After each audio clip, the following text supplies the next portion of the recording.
Holy cow. Welcome, Taylor Jade Van Musschenbroek, to Holy Cow. It's a pleasure to have you here. Um, this project that's kind of born out of a backyard shed has aimed to kind of to be a node in a network. So it's interested in interfacing with different online groups, but then also building bridges with the local context. And the most local context, or the hyper local, would be family. So I've had my brother on the channel before, and we have a series that we've just done together that's unlisted. It's not going to be published publicly, but Taylor is my cousin. We grew up together, um, Johannesburg. It really is um, it's a privilege to have her on and to have this conversation. We um, saw each other in person about a week ago, around there. She's just come back from Thailand and Bali and uh, Rishikesh in India. Um, in the last little while, she's undergone quite significant life changes. Certain processes have begun in her life. This is part of what we're going to be speaking about, talking about, just kind of following your story, Tay, and also wherever the conversation leads us. We do have quite an open space ahead of us. I have a few sort of prompts or ideas, but I'm very open to seeing where things go. Um, there's also a poem that I think at some stage we can read, because this video is going to be titled "Auguries of Innocence," which is like signs of coming innocence, or it's like signs of something coming, and then innocence is the thing coming, by William Blake. So maybe I'll plant that seed now. At some point in the conversation, um, I'll read the poem. If you are struck by the feeling for it at any stage, then just ask. If I remember, then um, I'll remember. But maybe not here at the beginning. Then just to, I guess, get a bit more into the the context of what we're speaking about. I think generally in spiritual process, the phenomena of being called, of feeling a calling, of following a calling, of a certain, perhaps like words like awakening would be appropriate, and how this um, impacts life, impacts the context of life that we're in, our immediate relationships, our work commitments, and something happens, and there's a change, and there's this decision to follow something, which can be frightening and disorientating, and also incredibly beautiful. And it immediately links into the state of the world at large, however you think about that, and the general context in which we fit. Our emphasis is probably going to be more in this in the sense of like a personal narrative dimension or emphasis. You're historically an incredibly hard worker, adventurous, uh, risk taker. Uh, not in an excessive way, but uh, you've done bold things in the past already. So I guess this is just a continuation of that. As I say, it is a special instance for me, because you're family, because we've grown up together, and to begin to um, open this conversational space between one another is a privilege, as I say. It was fantastic to see you the other this last week, um, and I fall into this habit of uh, welcoming and introducing the guest, and then just kind of having a very open question at the beginning. And sometimes it's a bit too open, and then I have to refine it a bit. But how are you, Tay? How have things been? What's been going on in your life? Um, Welcome to the Holy Cow. Thank you, Dan. That was such a beautiful beautiful, comprehensive, very aligned introduction. I think you introduced me and my process and my situation so beautifully, so thank you. It honestly, for me as well, is such an honor to be a part of this project that you've been so fiercely and gracefully working on. I can see big, beautiful things happening with it, and yeah, I just feel so honored that you called me to be a part of this. I'm very excited to share. I feel like we don't get the opportunity to share enough and speak enough and show up in vulnerability, which I think is the fabric of what connects us all as human beings in the name of spirit, actually. I I am, I guess I would say I'm good. Um, but I guess in all honesty, I feel like I'm kind of between worlds at the moment.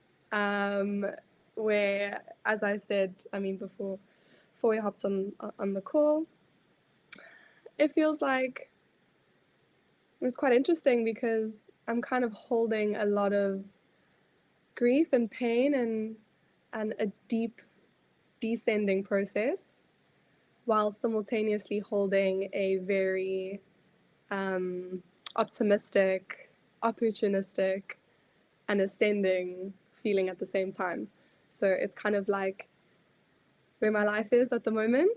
I feel like there is those two opposing feelings and forces that are coexisting. So I wish we had the vocabulary to say that when someone asks us how we're doing. um, yeah. Um, how am I doing? And did you ask me how is life? How's life? Yeah, yeah. How is it? Um, Yeah. Um, I think it's been the most interesting it's ever been. okay. Um, I I really I love the reflection that you had in terms of me being bold and, and taking risks. And I think the discussion will naturally lead into that that almost like deeper presence that makes me feel like I have the backing to be bold and to be brave. Um, like you said, I've been traveling for the past couple months, and that followed a huge transition in my life where I felt a calling and I equally felt a misalignment in my life. And that voice and that guidance just got louder and louder that I could no longer ignore it, no matter how good things looked on paper in terms of material success, locational success, living in London, um, job success, being, I guess I would say, relatively high up in like a corporational perspective. Um, and yeah, I was also in a beautiful relationship for 5 years. So yeah, that was kind of the setting at the start of this year. And post feeling the call, I was asked to let go of all of that um, in a way that didn't make any logical sense. So I think there was definitely, and potentially still is, that fight between head and heart, which I think is kind of like the human ego and God or spirit. And so, yeah, kind of leaving that whole situation behind. My partner and I went our separate ways. I left the UK, left my job. And I actually want to mention something about the job aspect because that was a big part of why I was kind of caught up in the UK. was it was, you know, financially a great job, and I enjoyed it to some extent. But I knew, and part of the calling was that this is not in alignment with you. There's something deeper here, and there's something that you need to kind of step into now. You really do have to let go of this. And it's interesting because sometimes we don't want to let go of something. We form this like attachment to it because it feels safe and it feels secure. And then sometimes I refer to life, truth, God, spirits, all as the same thing. And we can get into that. But life assisted me with making that decision by bringing the company to a very fragile position where they were struggling financially and couldn't really keep me and the rest of my colleagues. So it's actually like God came in and was like, Tay, I see that you're scared to let go of all of this. So I'm just going to have to like kind of tug on the rug beneath you so that you can just start kind of making these decisions. And I'm very grateful for that. I'm very, very grateful. So that kind of started like a snowball effect on letting go of all these things, shedding some layers, and kind of packed everything up and ended up in India a few weeks later to study my yoga teacher training. Yoga is a practice that I've been wanting to study since I was probably 16, of which for my 18th birthday, my dad gifted me a meditation course because I really wanted to study meditation, as teenagers do. And so, yeah, I ended up in India, had a beautiful experience there. And then headed off to Nepal, was actually on the list as well. And then ended up in Thailand, where I was very heavily involved in the like spiritual community there, and just meeting people with so many different backgrounds, perspectives, and practices, which was, I think, one of the most eye-opening experiences I've had to date, which has really kind of honed and craft my unique perspective on how I see the world and what my connection is to myself and life and God. And voila, here I am back in South Africa after my travels. Yeah, integrating, processing, all of that still. Yes, yes. Ah, fantastic. Voila. There's a few things that I've just to reflect back. I appreciate and I honor your presencing the more difficult aspects, the grief and I guess the negativity side of things. Mm, There's also just contextualizing, like there's no rush into any kind of formulation or story sharing. It's a personal something that I um, have enjoyed in life is feeling this process of um, undergoing something mm, and in different kind of time brackets or time frames, and then at a certain time there's like a place for coming to speech or a place for speaking about or sharing, and it's always lovely how that weaves relationships, like who you come to speak mm, about whatever with at whatever particular timing. um, mm, and then there's this kind of uh, uh, I guess like a cultural refrain um, in terms of uh, this push to have us, on the one hand, kind of narrativize ourselves too quickly, so we can be in the midst of something and then try and say too quickly what it's about or where it's going, or because we ask for our mm, story constantly. Um, so it's just to presence that, and there's no rush into story. I mean, the other side or another dynamic in that kind of thing is like um, the pressure to monetize the process is also there in the culture, and mm, that tends to go along with the um, telling the story, because it demands a certain solidity, a certain finality that sometimes interrupts or is always uh, inappropriate for where a process is, or um, so just like putting that out there. Um, there's no uh, there's no pressure in that regard, and it's also reflecting on the conversation that we had the last week. It was one of these moments of um, a big outpouring, a big coming to speech after a period of time, and um, it was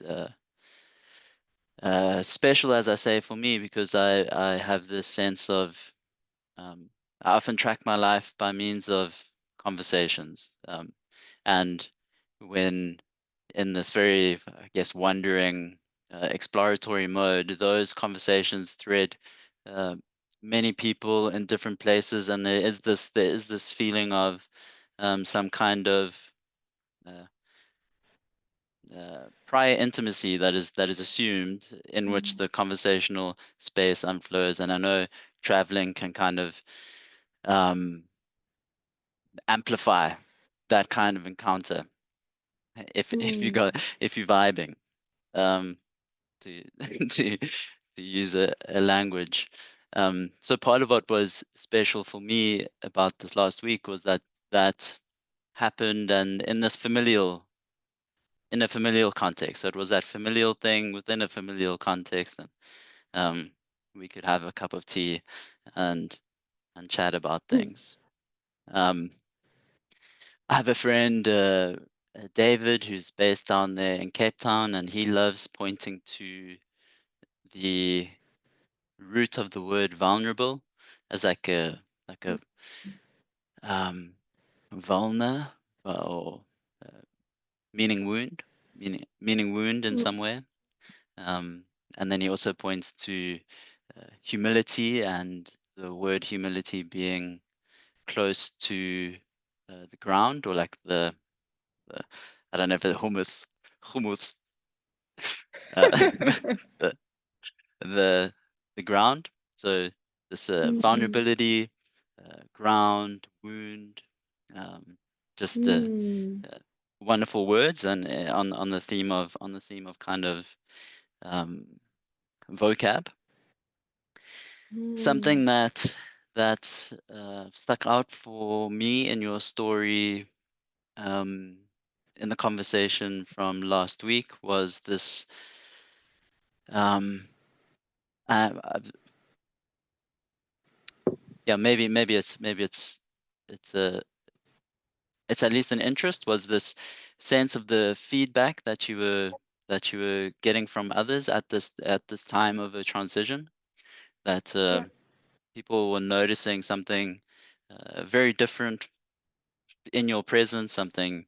Uh, I guess things get spoken about like a transmission, and in your intimate relationships, and these are the kinds of signs, or auguries of something unfolding, the power of which exceeds us, and that is destabilizing. It can be scary, at the same time uh, beautiful, but there's a certain confirmation that comes from that kind of reflection from our intimate others, who reflect to us something something different in us. Um, and so this is then coming towards a question around a particular term that has been um, very functional for you in the last while in this process, which has been divine embodiment.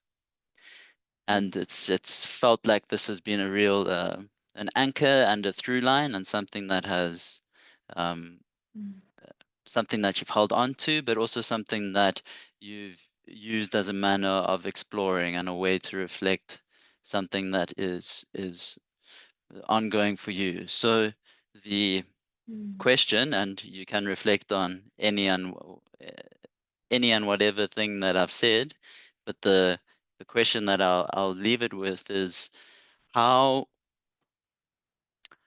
have you seen, how have you felt that phrase functioning for yourself, functioning in relationship with others? Are you thinking about it in functional terms? Is that enough of a question? Yeah, there's so much sauce in that, Dan. Everything you've just said has been loaded. Tomatoes. Yeah, wow. You've unpacked so much so beautifully that just trusting the natural course of what has stuck will be uprooted. I just wanted to say, in terms of the vulnerability aspect, I love, love, love, love the incorporation of wound, because I've been reflecting on that recently, and of wounding and being wounded, and why there is suffering and why there is pain, and why we are asked to do difficult things and experience difficult things in life. And it is so that we can crack open and so the light can enter. Otherwise, we are solid beings that will never experience the light or experience beauty and joy and ecstasy and love.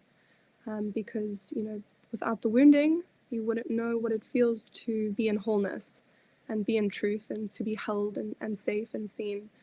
So I feel like, again, vulnerability is the crux of life. It is the fabric that connects all of us. And that's why I love this conversation so much. And that's why I love you, Dan. I feel like you're Deeply what is the wounded. word? No, you're I don't know what it is. You're collecting vulnerability and you're sharing vulnerability, and it's just really, really beautiful. Thank you. Yeah, so leading on from that, in terms of I guess, I use the word mystical. In terms of this awakening and this transition that I've been going through, because I would say, to what you mentioned earlier about me being hardworking and kind of risk taking and all of that, I would say most of that was in the material world. It was within the 3D reality of, okay, going after this job and getting that job and hustling and doing the thing and all of those kind of those experiences.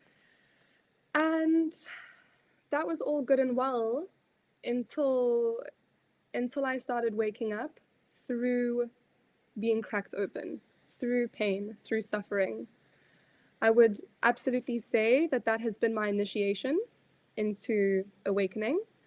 That has been the gift that I've been given coming into this world. And I think it is the gift of mankind. And so through all of this initiation, I kind of descended deeper into myself. I think when you feel a level of emptiness or pain or whatever it is, there is a deeper, you come into contact with it, and it's a deeper sense of knowing and connection to something that is beyond you. Because now you really turned inwards. You really are turned inwards. I think we can get really focused on external pleasure, gratification, and all of that is an external power, giving our power away, being focused externally rather than internally. And so, yeah, I would say these mystical experiences started arising when I started really connecting with this it was a felt sense. It was unknown, it was foreign. And I started, for once, actually getting curious with it rather than rejecting it. I started just really like playing with it and seeing, okay, well, this is what's coming up for me. I'm feeling I'm feeling a sense of victimhood. I'm feeling a sense of abandonment. I'm feeling a sense of no inspiration in my life. I'm feeling a sense of misalignment. And these are just, so these are words that started to bubble to the surface. And I would say through a period of sickness, of experiencing 2 years of very severe anxiety, which I don't know if I ever really spoke to you about, Dan, or if you knew about it.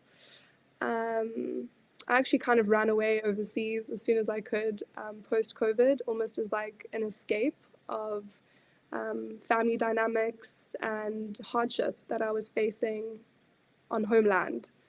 And I think it was, again, this bold risk of taking that leap of faith and feeling the grief and feeling the pain so much that it was, again, an inward perspective, being in a foreign country, just really being met with the void. Because I feel like the void is where these answers, these miracles, these whatever you may call it, come through. And so when I was going through these 2 years of anxiety, I found myself overseas for the first time by myself. And so I returned to practice. I returned to meditation. I returned to yoga because I refused to actually, just from personal perspective, I was very sensitive to substances, be that alcohol, smoking, medication, any of that kind of stuff. So I really needed to use everything, all of my resource that was not that. And all I knew was, I guess, mindfulness tools. And so that enhanced this inward journey, that enhanced this connection to something that was foreign and unknown. And I just allowed curiosity to lead the way, because I think there comes a time where the mind can only get you so far, and you realize that the mind has actually caused you so many problems. And so you eventually surrender it to this void. And I think there's a sense of bravery in that as well. Yeah, and so I would say there was so much that happened between that first year, that I would say was 2021, up until the end of last year, 2024, that I had undergone an intense spiritual transformation. There was so much involved in that. But I would say where this huge turning point in my life has taken place is when people started reflecting the divine in me back to me. It was almost like, I use the word divine again, so divine, God, source, truth, life. And these all with capitals. It's the all-encompassing energy that we all have our own interpretations of, but yeah. And so, yeah, I would find myself in places and spaces where people would randomly come up to me and tell me, your smile and your presence is medicine. People would come up to me and say, are you a conduit? And the word conduit is like almost like a conductor of light, a conductor of source God energy. There were just so many, I guess, mystical experiences that my little human mind was like, what is going on? Nobody has ever spoken to me like this. No one has ever asked me these random, silly questions. Silly. People would stand next to me and say, I feel really good in your energy, in your energetic field. Can I like stand next to you? Can I spend some time next to you? People would, it was almost like they were channeling messages. I would have a question, for example. I actually didn't mention this, Dan, when we were speaking last, but when I decided to go to India, I put it out to the void, source, God, the divine.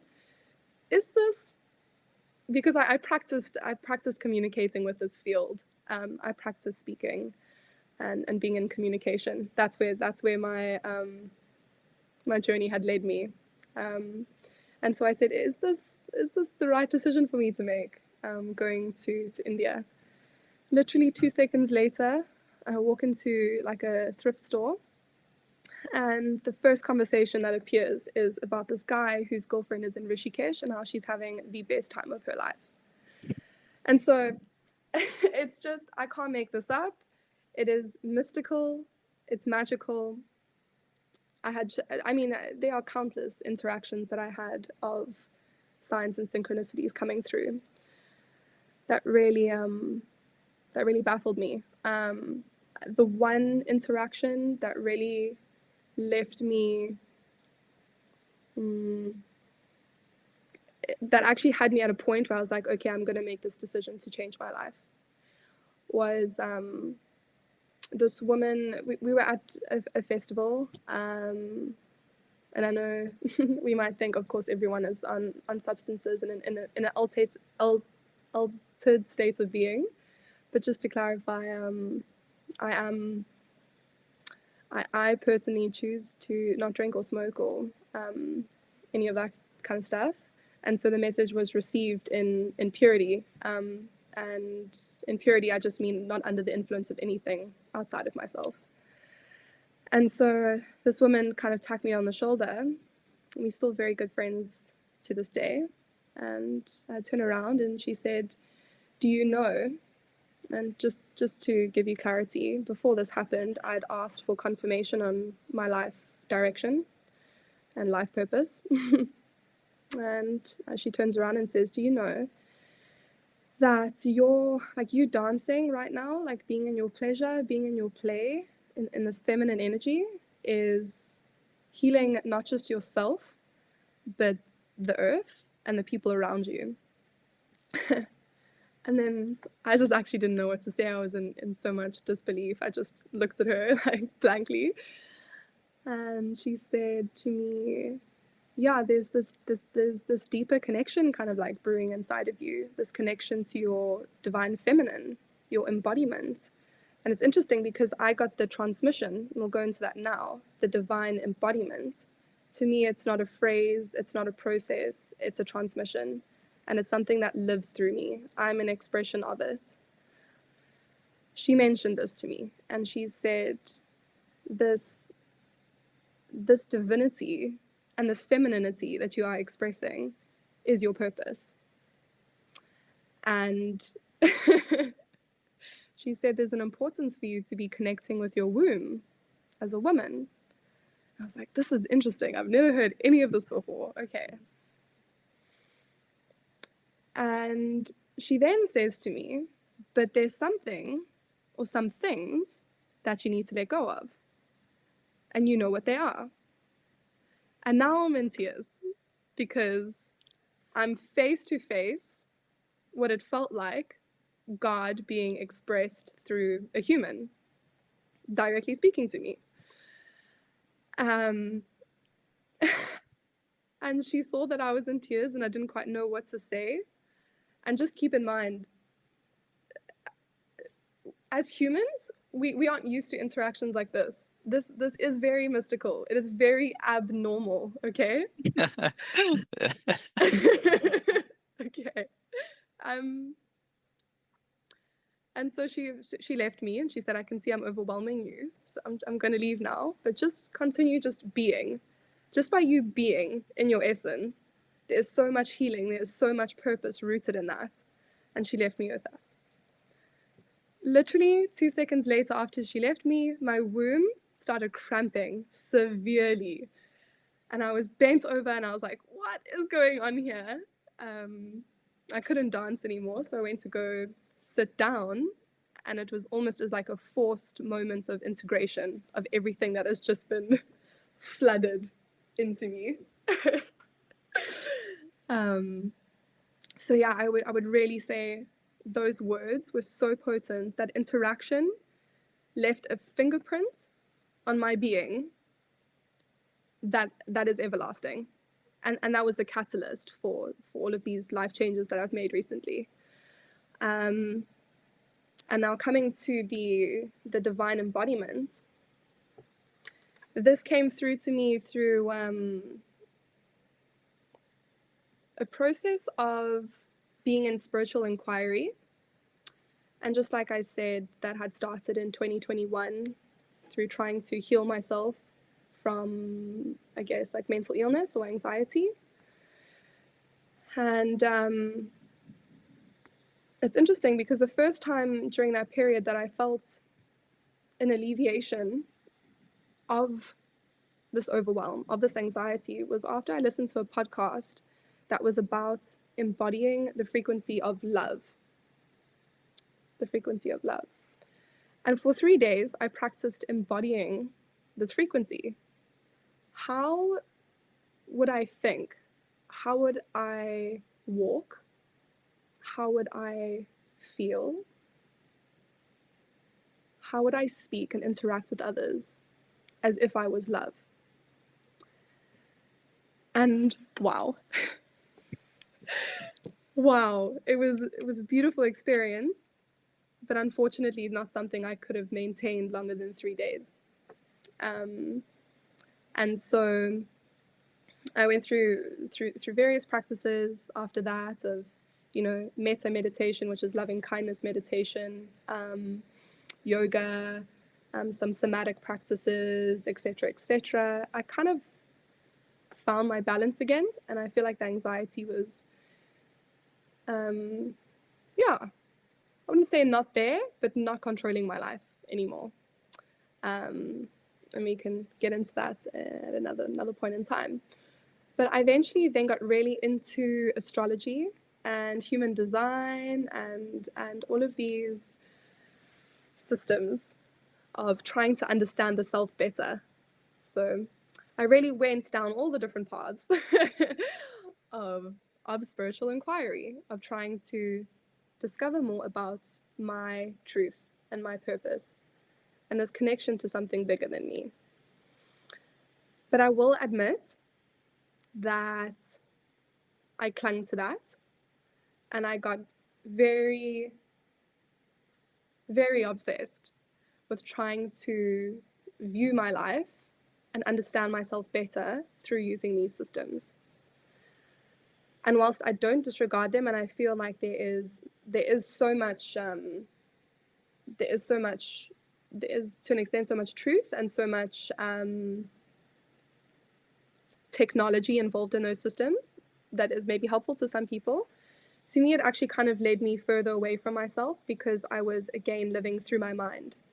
I was no longer in surrender to the void, this unknown, empty space, this energetic field, right? Again, I was trying to see something through a filter. And because I had already been in contact with that deeper part of me, when I was going through this process of being really into these systems and into all these different philosophies and practices and astrology and human design, I literally woke up one morning and it hard and fast dropped straight into me. You need to put all of this down. It was clear as daylight. You need to put all of this down and understand that knowing nothing is the ultimate wisdom. And I was like, okay, cool. It's spoken. The voice has spoken. I surrender. And at that point, I was pretty exhausted. I was pretty exhausted of trying to understand and know the truth, my truth. And so this is when I think it was actually like I was on a walk or something where I was really devoted to just being present. I was like, I'm not trying to see the world through any filter right now. I'm not trying to understand anything. I'm just trying to be, purely be. And then the second transmission came in, which was Divine Embodiment. And the minute that came through to me, and just for reference, people refer to these as downloads, or they refer to them as sudden epiphanies. that really comes out of nowhere. It doesn't really, for me personally, it didn't come out of like an act of contemplation. I wasn't contemplating anything. I was purely open. I was open. I wasn't trying to receive anything, and it came through. And it felt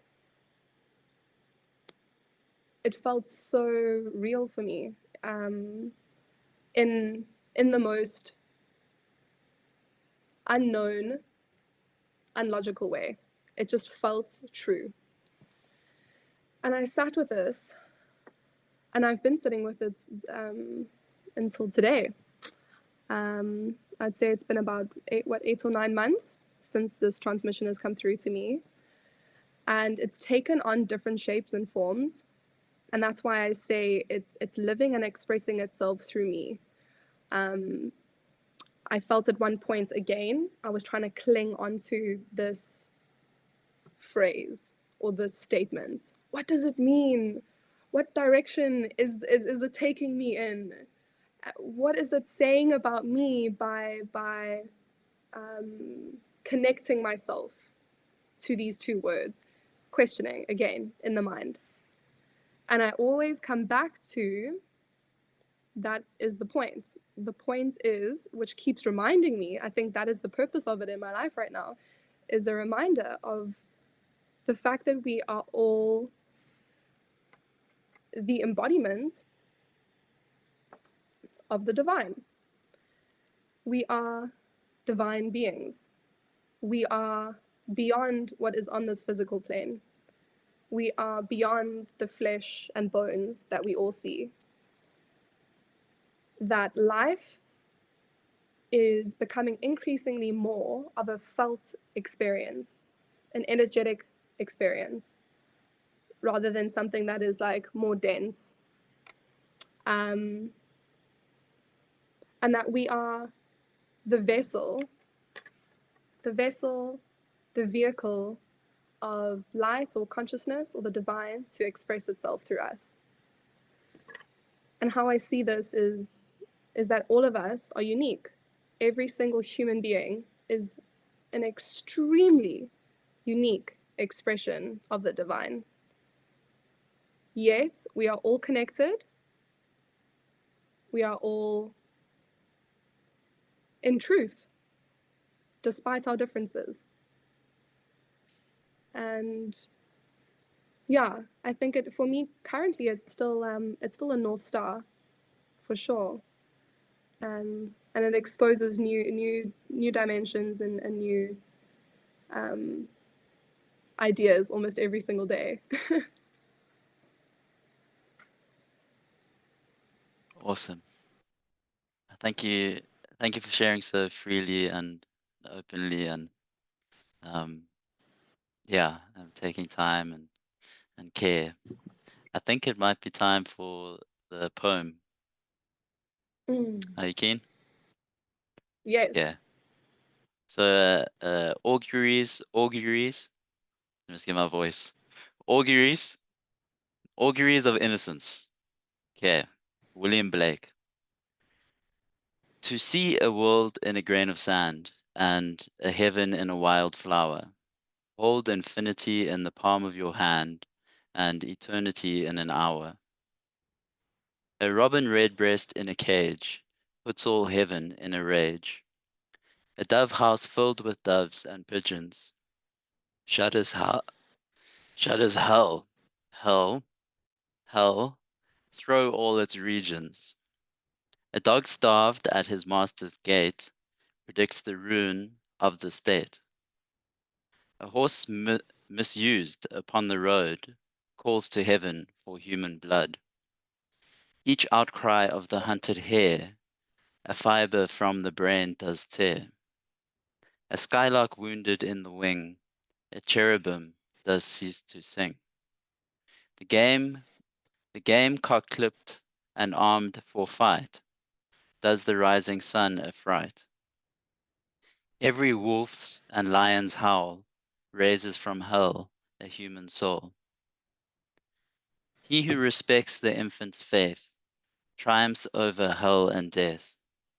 The child's toys and the old man's reasons are the fruits of the two seasons. The questioner who sits so sly shall never know how to reply. He who replies to words of doubt doth put the light of knowledge out. The Mm. strongest poison ever known came from Caesar's laurel crown.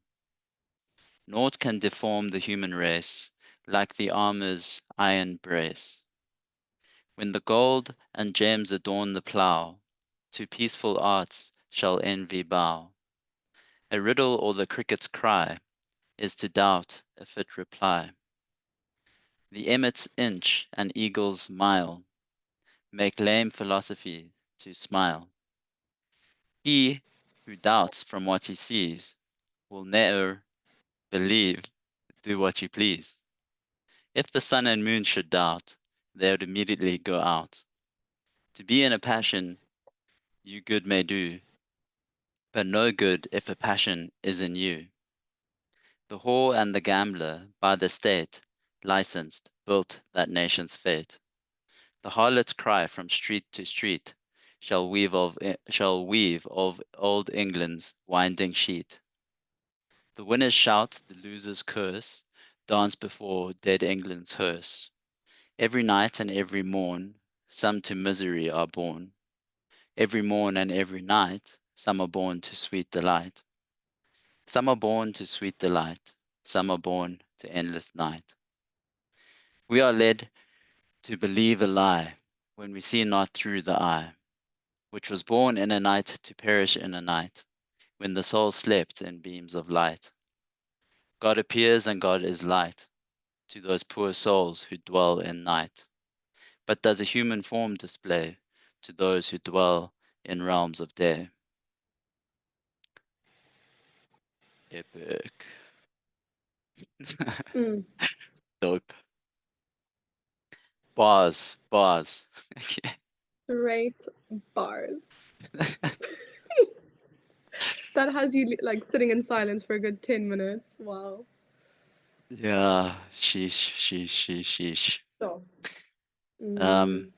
I suppose did just like no pressure, but just any do you recall anything now? Any line that like stuck out that's still in your mind? Totally. Um, the um,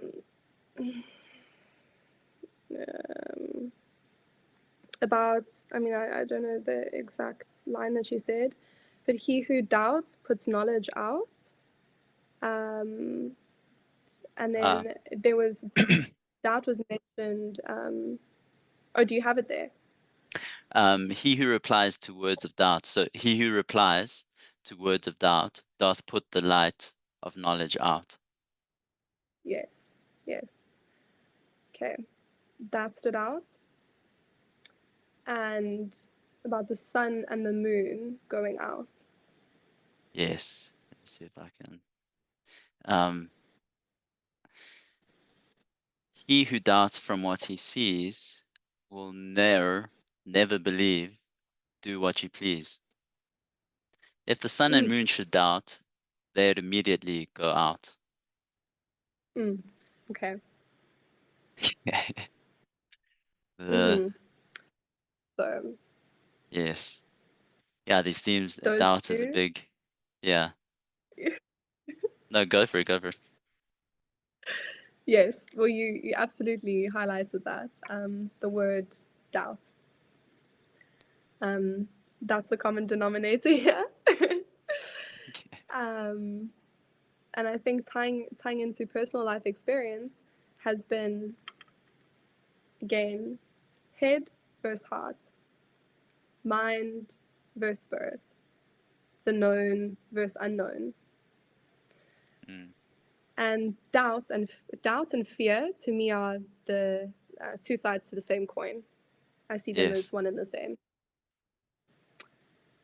And the opposite and the medicine to that is trust and faith.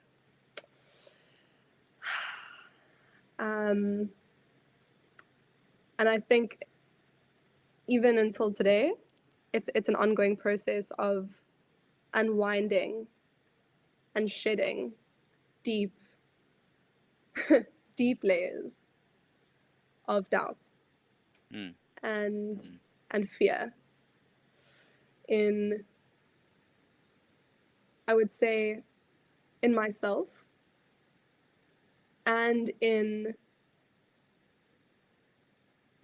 life, in God, in source and spirits. And for me, it's that human nature to question, to be critical, to judge.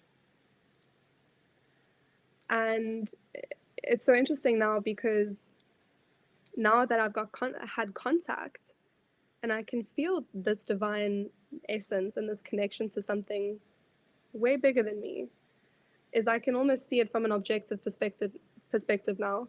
I can almost zoom out and see through the eye that was also mentioned in the poem, through the eye.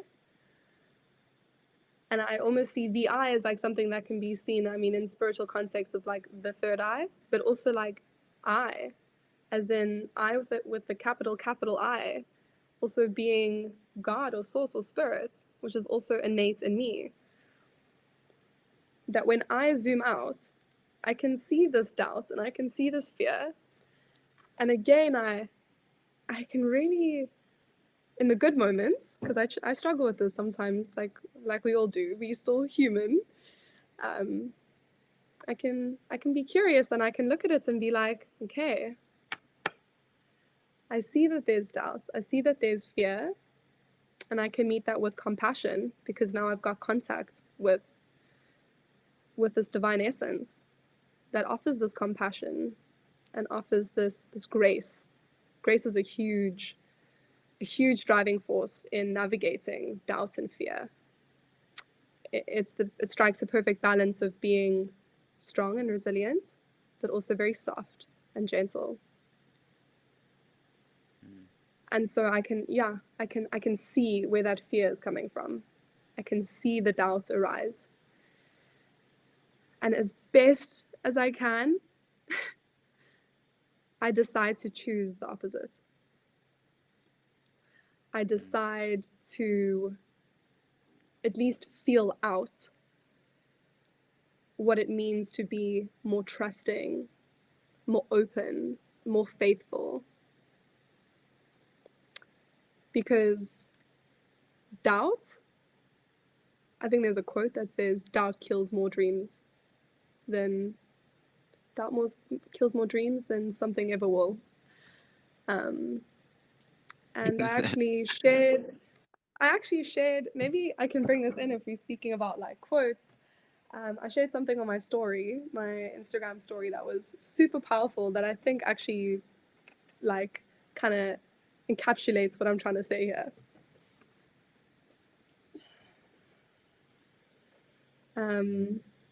Okay, so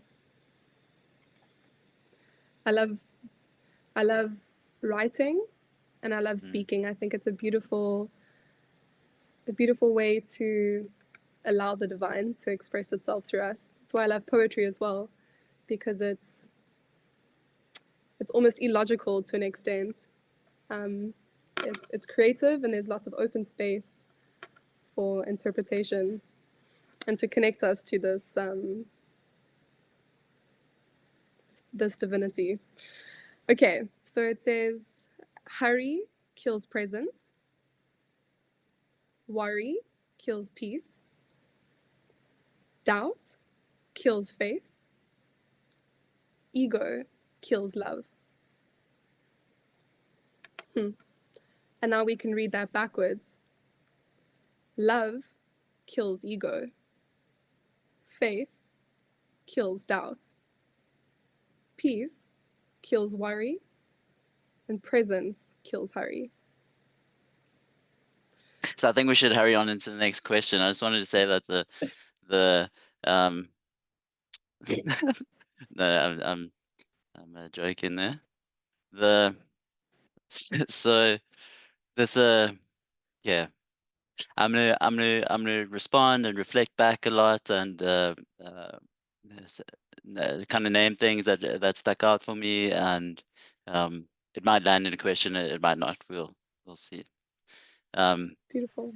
Just in terms of this last thread, because there's the subject of doubt, I guess there's this phrase that goes, the greater the doubt, the greater the enlightenment.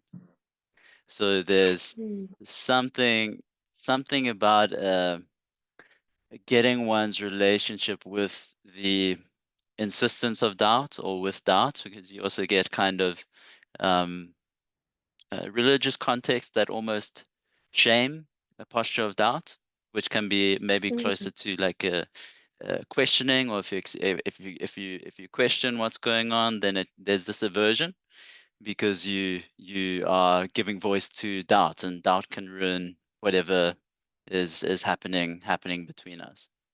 Then at the that it's very close to this, I guess, like correct configuring of fear as well. Like what is, I think, Mm. the biblical notion of the beginning of wisdom, or fear of the Lord is the beginning of wisdom. And then it's like there's different ways to take that word, and I'm not going to say anything conclusive at the moment, but just to firmly put away the idea of like fear of this intensely punitive, angry sky being. It's probably Mm. not exactly the fear that's being spoken of, but just to uh, put this question of doubt. So um, if these are words of doubt that doth put the light of knowledge out, you don't need to reply. You don't need to, the the for me, it's with this thread of void, of wound, of um, there's this the at the beginning of what you're saying, you're speaking about wholeness, like a kind of fullness, and the name of this channel, Holy Cow, is like like a whole, like a without the W, like a so it's really trying to presence this importance of absence, or like of a negative space, or and um, this is like plays out in many areas conversationally. The Mm. emphasis or the attention is always to like this kind of uh, like an absence, or like something that slips, or something that doesn't quite fit, and then there's almost like Mm. a persistence, or a decision to uh, rem keep one's attention on those kinds of moments, um, which friends who are we uh, read Plato together. There's this kind of the uh, Socrates' wisdom was like, I know that I know nothing, and that like that Yeah. relation, which that insight that came to you, that wisdom is knowing nothing, and then the the um lots like different ways to cash out knowing, or like what it means to know something, and the way that you're speaking is definitely more in this register of a kind of um participation, like in the Bible, the it will say something like so and so knew his wife, meaning they loved each other, meaning they slept together. It's Mm. a relational expression. It's this like intimacy, and the Mm. Lord knows us Mm. in that way. It's this Mm. participatory um, notion, manner of participation, and this endlessly playful, endlessly interesting, uh, to which that happens, the an absence, a void, or like a nothing. or an unknown, to be positively orientated towards an unknown, to interface with an unknowing, or to be unknowing, like speech will endlessly betray itself as you speak in that direction, because you speaking and positivizing, but you're positivizing something like an absence, and so this is like endless play of, and then we fall sometimes for over solidifying our notion of what that is, but we also need to kind of collaborate and coordinate and speak and share, and sometimes this it gives way to poetry, sometimes madness, sometimes etc., etc., etc. But this, in the name of holy cow, is this notion of like a hole, or a negative space, which also, or has its roots in a kind of a particular, that same relation in a bodywork sense, like this felt sense that you're naming, like tracking my moment to moment felt sense of myself, my sense of myself, and that it strangely seems to have uh, shape and certain pockets of density and spaces that seem to be clearer, and then there's maybe more formidable knots in it that have the strange capacity to conceal themselves, but the concealment is like it's an active repulsion of attention, and a habitual mode of attention doesn't necessarily pierce that little concealment, so it remains in that felt sense like a concealed pocket. So it's like a present absence. And then the movement of attention is to notice that, wow, there's something vague, there's something present there, but it's absent. But I begin to know it by presencing its absence, and then like combing over, or uh, having the felt sense interface with those moments, or those pockets in one's anatomy. And then that's how I track what I would intuit as like a process of divine embodiment, which is, and I stumble over the words there, the because it's I guess because it's something like a um the this aspect of divinity that I'm kind of gesturing towards is this negativity, or is this absence, or is this void? So the sense of the structure, or the anatomy, as void interfacing, or void-like, or something nothing about it that is expressive. Um, and I'm not sure where that yeah, I'm a doubt. This notion of wound, of woundedness, and there's something that I guess I've been thinking about it quite a bit recently, and also in um, conversation with Eamon.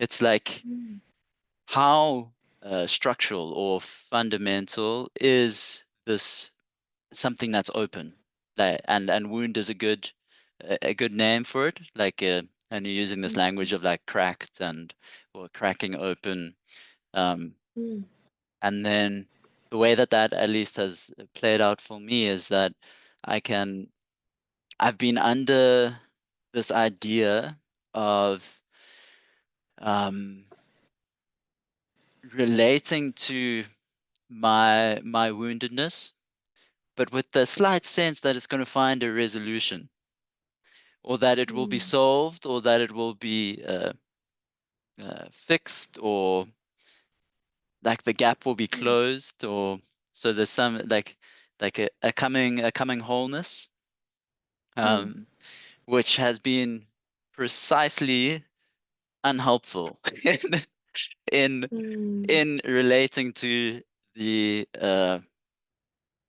relating to woundedness. And as that idea softens, as I'm less under it, the more my uh, the more my being with my suffering as it is, the more my being with my woundedness is simple and is non-directional. And then this, not to like just contradict what I immediately say, but then something something moves. But now this is like, it seems to move to this a deeper vulnerability of sorts, and then reality appears as like a gaping wound almost, and that's a very sensitive place, sensitive place to be, which links me into this context. So I appreciate the what you were bringing out in terms of um, the kind of image that I had was like this the process or the work that was happening for you um, behind the scenes since about 2021. You know, like wrestling with your anxiety, um, applying modes to it, and it's this slow cooking, like a slow cook process, and then certain uh, movements mean that it externalizes into your life more. Um, and a key part of that was um, I mean, from immediate familial relations and then into the context of South Africa, which can be a hard place. It can be a hard place to be sensitive. It's it it it can be hard. There's something like an affordance, I think, in that, but it's difficult. Like the two of those going together, the hardness asking for a particular softness, but like, and then it's almost like the more hard, the more the recognition of a posture of softness is a response. But it's difficult. And I don't. I guess I just wanted to um, include that. Then this getting this sense of what we've been speaking about in the context of transmission. So the two threads there in terms of this lady that you met at the festival, and I appreciate your saying the lack of substances and the I haven't been so wise in in my life.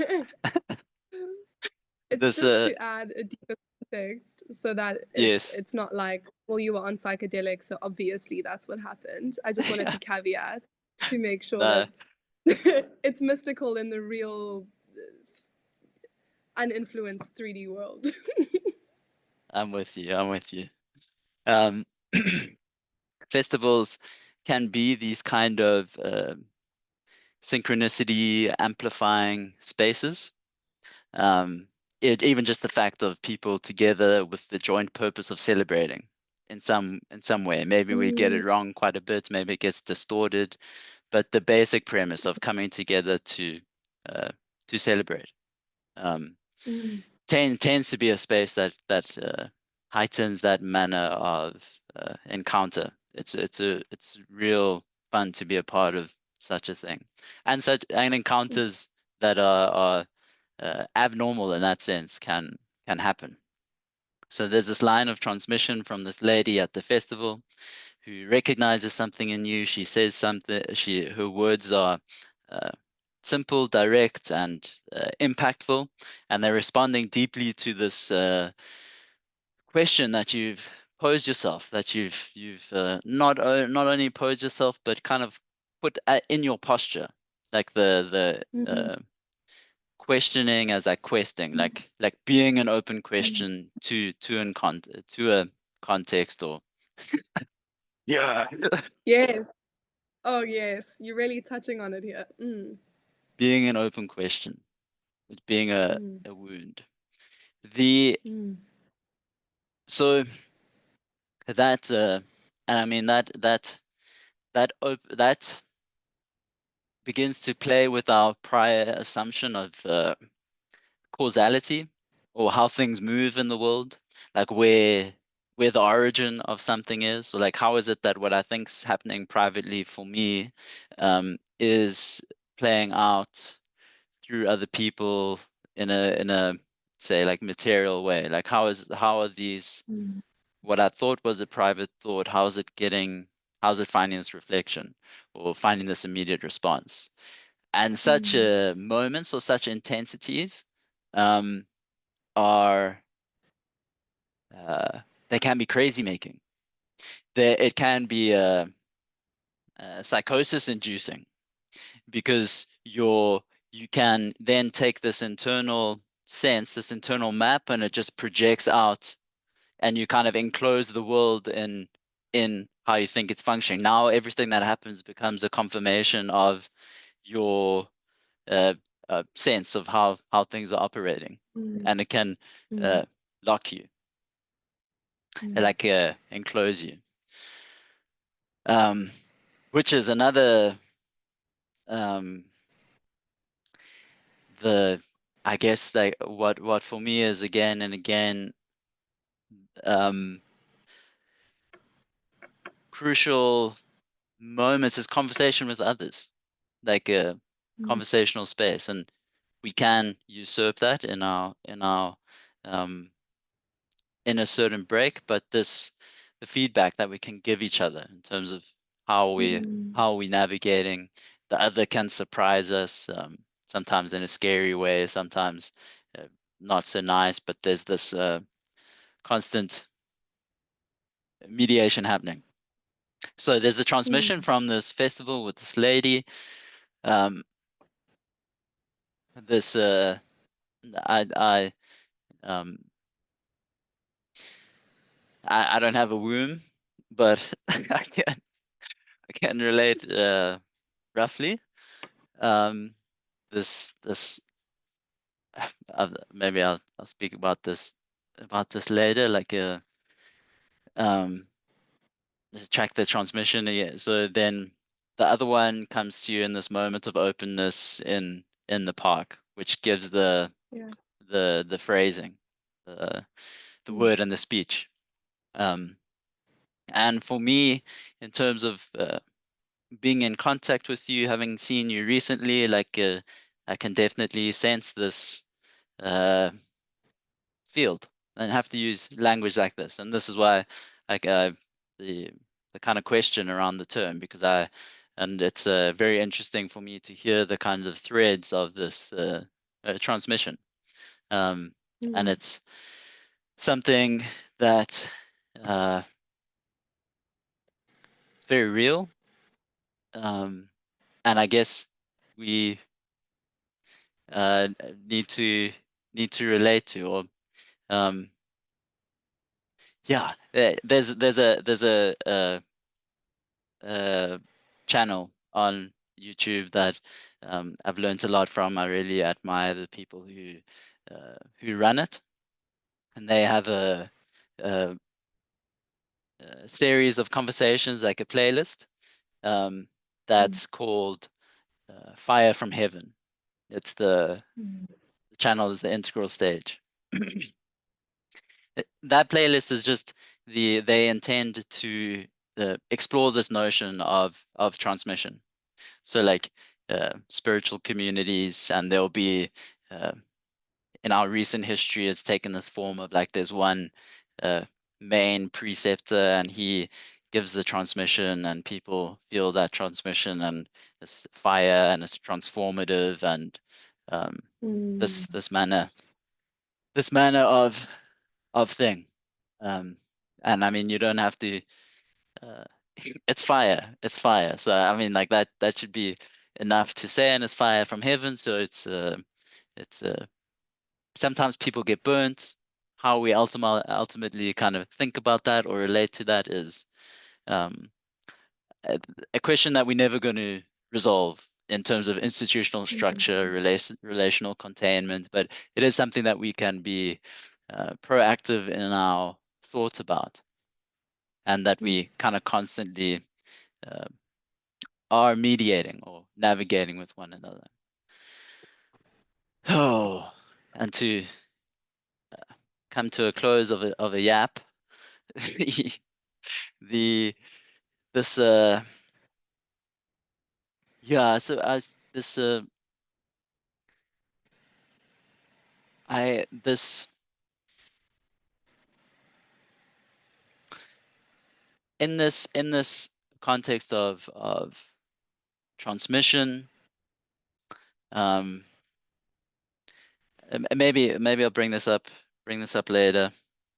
um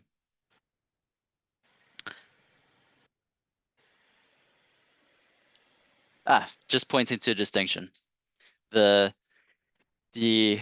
transformative kind of processes that function via transmissions of fire from heaven. These these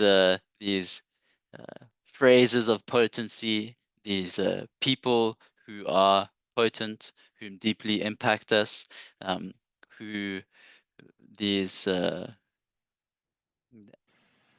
abnormal encounters, deeply synchronistic encounters that have this very exposing nature to them in terms of our private life and our private thoughts. Then the fact that the speech that we share with one another can mean that I like my stomach intensely reacts, or womb, or I don't have a womb. I've have a kind of a word for this, that it's less pleasant, but because the stomach, call them a process poos. When I've gone through like a moment of intense emotional release or deep somatic processing, and then how that translates into the toilet experience. It's like a marked phenomena through my life. I can thread these poos that were Wow. processes. The the uh, danger of the intensely transformative space and the language and the relations that develop. Well, maybe like I don't even know if I want to say danger. Um, the a potential limit or a potential blind spot is that it can self-enclose in terms of its language, and then you get the kind of, in the extreme sense, like a cult dynamic almost, or like an enclosure of people who understand each other because they've uh, been activated by similar uh, words, similar relational instances, similar practices, but then that concretizes itself into like a conceptual closure, or like a worldview, which makes it hard to interface with people who are not in that enclosure. And that interfacing is important in terms of just like thinking about the political or the economic or um, other aspects uh, aspects of life. Um, that's, I think, my full yapping. It's not at a question, but I think let me pass it back to you. If I need to form a question, then I shall try. Dan, do you know how refreshing this style of conversation is? It's feels way more natural than the stop starts of I speak, you speak, I speak, you speak. Whereas we allow the breathing space, and this is what we're actually dealing with here, the expression of something bigger than us to be transmuted through us. It's called flow state. It's being in touch with what needs to come through at the right time, with the right person, the right place. If only we could provide the space. If only we could be present with that. So yeah, I'm really grateful for this experience. And even just being in conversation with you last week had me reflecting a lot on how we converse normally with people. So just had to say that. Wow, there was so much there, Dan. I think in terms of this wounding, I mean, I love the name of Holy Cow. It's like holy in terms of like something being actually holy, something divine, something godlike. Holy as in pockets or holes or absence of, and then wholeness. So I see it again as like a trinity. And I want to say in terms of this woundedness and your reflection on that, it's like what I'm processing right now is the attachment to the wound, the attachment to the story. And this has been something that I've been working through for the past year. It's like, to what extent am I going to accept that this is my story, the trauma, the pain, the suffering, and see that as my story and be releasing that somatically and allowing it to be processed? But also, to what extent am I still attaching myself to it, attaching myself to the story, because that then becomes a decision to be living through the lens of the wound. And I think what I'm currently, like I say, that this transmission of divine embodiment is constantly guiding me. It's constantly bringing up what is alive in this moment. And what I'm really feeling into now is what I just said. What is true with a capital T in this moment for me? There's no attachment to the past. There's no attachment to the future. There is pure presence. And that God, the infinite, the unknown, divine, the answers live in this moment. Truth is what I am allowing to be in contact with me in this moment, without a filter, without armor, without a narrative in my mind. And that's where the divine embodiment is then also this divine intelligence. If you look at this from a scientific perspective, the cell is 2 or 3% matter, so a nucleus and all the other good stuff that we saw in biology. The rest, they've called it junk DNA, but it's not junk DNA. It's energy. It's emptiness. It's the void. Okay? And perhaps the people that are practical and scientific, they see this empty space. They see this void, this holiness in terms of whole, like absence of. Whereas here we are, the people that have had felt experience can say, well, this emptiness holds a lot of gravity. There's almost a sense of substance in the absence. And just as you were saying, a presence in the absence, a felt experience. And to me, it's become this divine intelligence, this truth. And this is bringing me into contact with, yes, we are special, but not special enough to be disconnected from each other, disconnected from and with God or the divine, or this empty energy and nature. So if you look at nature, if you look at a tree, is the tree in deep contemplation and in deep thought process and strategic management of how it needs to grow, where it needs to grow, who it's going to be in contact with, at what time, at what rate or pace? No, it's not. Because it hasn't been cursed with the ego mind, the mind that we have. And so there's a divine intelligence that is orchestrating this being, pure being. And if we just allow ourselves for this innate intelligence to live through us, there are so many miracles that happen. But we need to allow ourselves the empty space to experience it, rather than filling our lives with so much attachment, so much narrative, so much density of like, this is this because of this. This is what I believe to be truth. Because again, speaking to like the cult, like attaching to anything is a trap. It is a trap. The truth is always evolving. It is ever evolving, it's ever changing. And even with this analogy of the tree, it adds a whole nother dynamic, or not, it touches on what we're speaking about, of, again, this wounding being the entry point, the crack where the light enters. But also, as you said, it's almost like you can kind of get stuck in that. And there's a time where we then actually see this as like, maybe the whole point is that we've got the word wound confused with like rawness, because a wound is raw. It's sensitive. Things can irritate it, you know?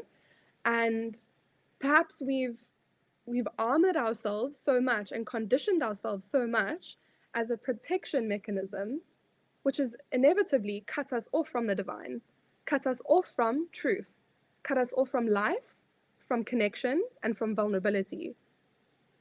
When in fact, de-armoring and being an embodiment of the wound, this nakedness, this rawness,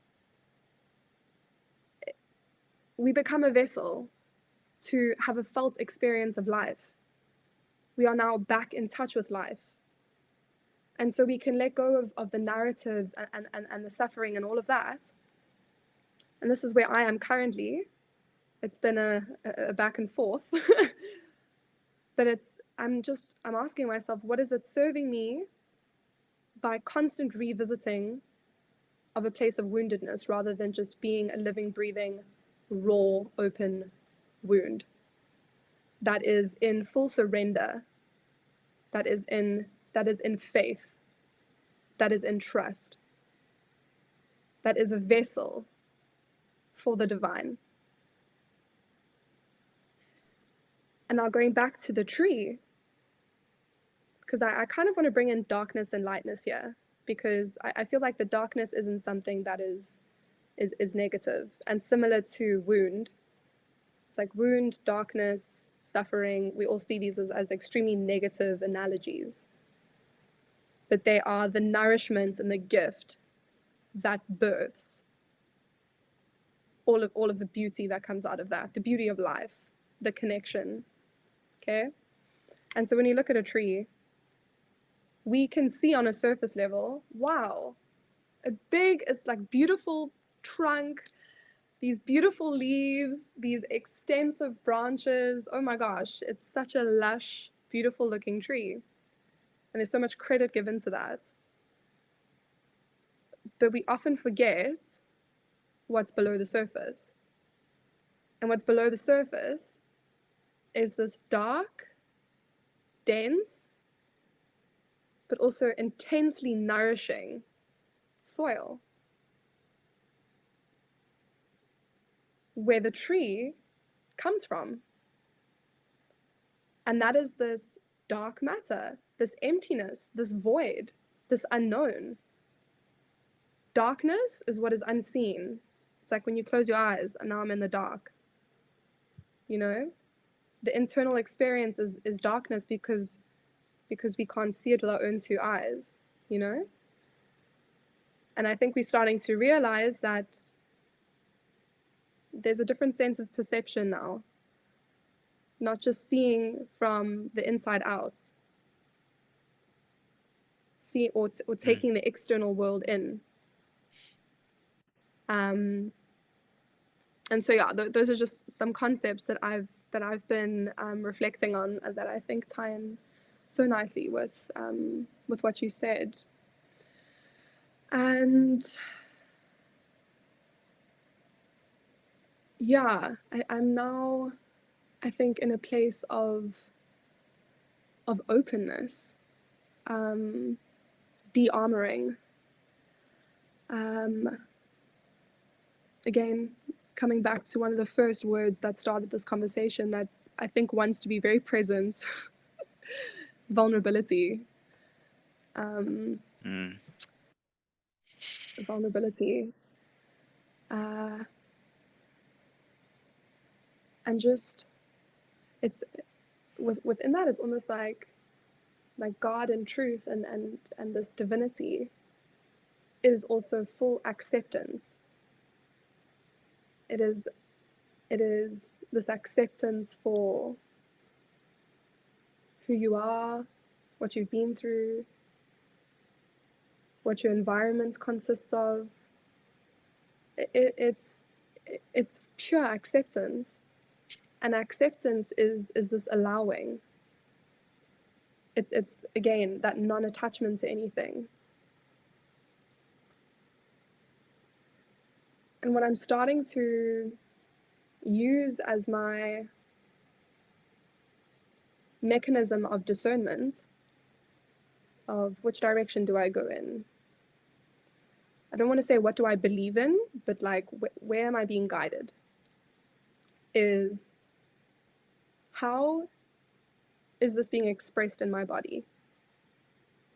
If my mind wasn't so much in the equation, what is this felt sense that feels right for me? And is it this processing of like the woundedness? And because everyone's on this healing journey, right?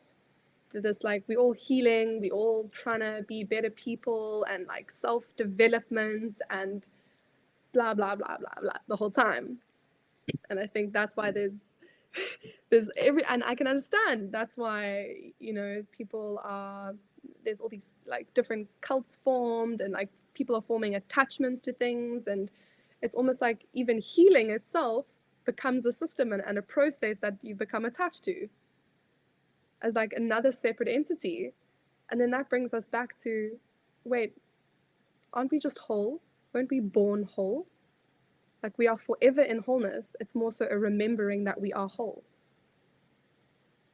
rather than fixing, trying to fix something that was broken. And when I feel that in my body, this remembrance of, it's a divine remembering. It's a sense of homecoming, a sense of sovereignty. The word sovereignty is to me just so powerful, a reclamation of personal power that is enriched by a higher power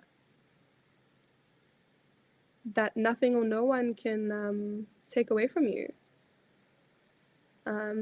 And I think it's in nurturing that connection daily that we find fulfillment and wholeness in life.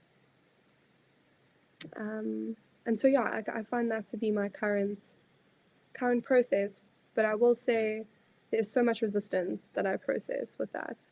Finding the time to pause throughout my day, finding the time to nurture that connection with me and God, living a life of devotion, instilling those practices, because discipline and devotion, to me personally, that is how you kind of meet this ineffable, this felt sense. We need to craft presence and space for that. But the human in me, the conditioning again, the armor, is sometimes quite difficult to drop. And that's what we just need to keep remembering, that we can let go. We can let go and we can be in the unknown and we're safe there. So yeah. I got a riddle for you. Ah, What what gets bigger the more you take away from it?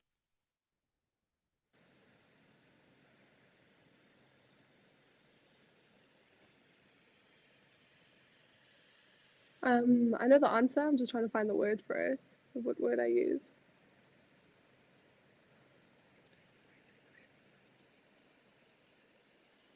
I guess like empty space. Yeah, yeah. And then more like more um uh more concretely, because I mean like if you take away empty space, it was empty, it was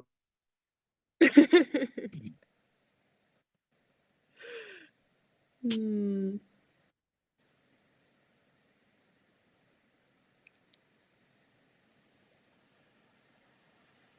Don't know. The if it was like a different format, I'd withhold the answer for longer. But I know, I know. I would like some more time, but I think it's the okay. the a hole. Oh my gosh. It's Yeah, making me take away from. Oh my it's a nice one. god. Wow. Damn. It's That really is so simply profound. practical. The the um this that image of a thinking tree was a very cool image. Like I know you then like you took it in the other direction, but I was like I was like seeing a thinking tree, like a tree as this mode of contemplation, you know, it's like being of the tree Mm, is it was a cool image. This mm, this word that you use, divine intelligence, which the it's close to that divine embodiment there, and in the relational sense, it was this like a term with resonance between us, and it had this directional quality to it, like or an orientational quality to it. Like it's this, mm, it's a pinging, it's a sign to notice that something's trying to move, and then you mm, signify or you say, and you we use speech to posturally adjust so that what is trying to move can move. So mm, it's like this uh, uh,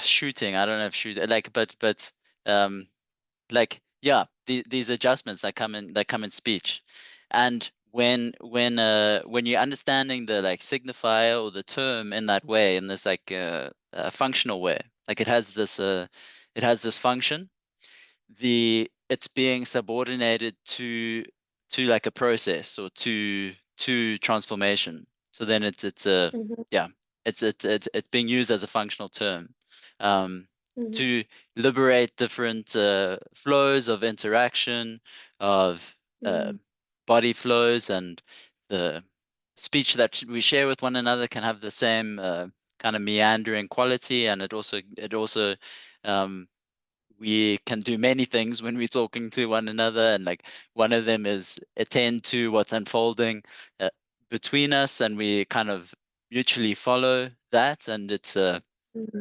it confers this sense of what we would call uh, it confers a sense of intelligence, because it seems to carry this directedness that mm, seems to exceed our dominance or our insistence, or where we want to take it. So it's like this um in some way serving like a between space, um mm, which is for me, it's in the same domain of like thinking thinking the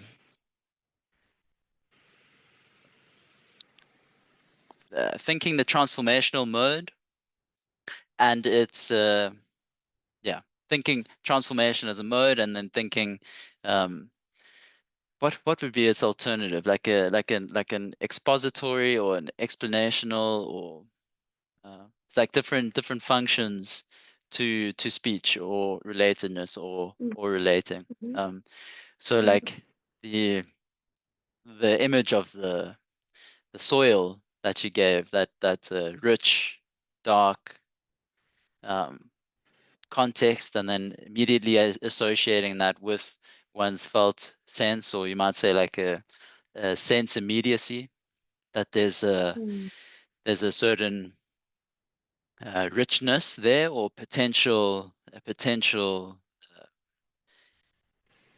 or it's just straight potential maybe, and like Mm, reorientating one's thinking and feeling towards a ground of potential is essentially, or will be, transformative, because there's this like metabolic process into a ground of nothing.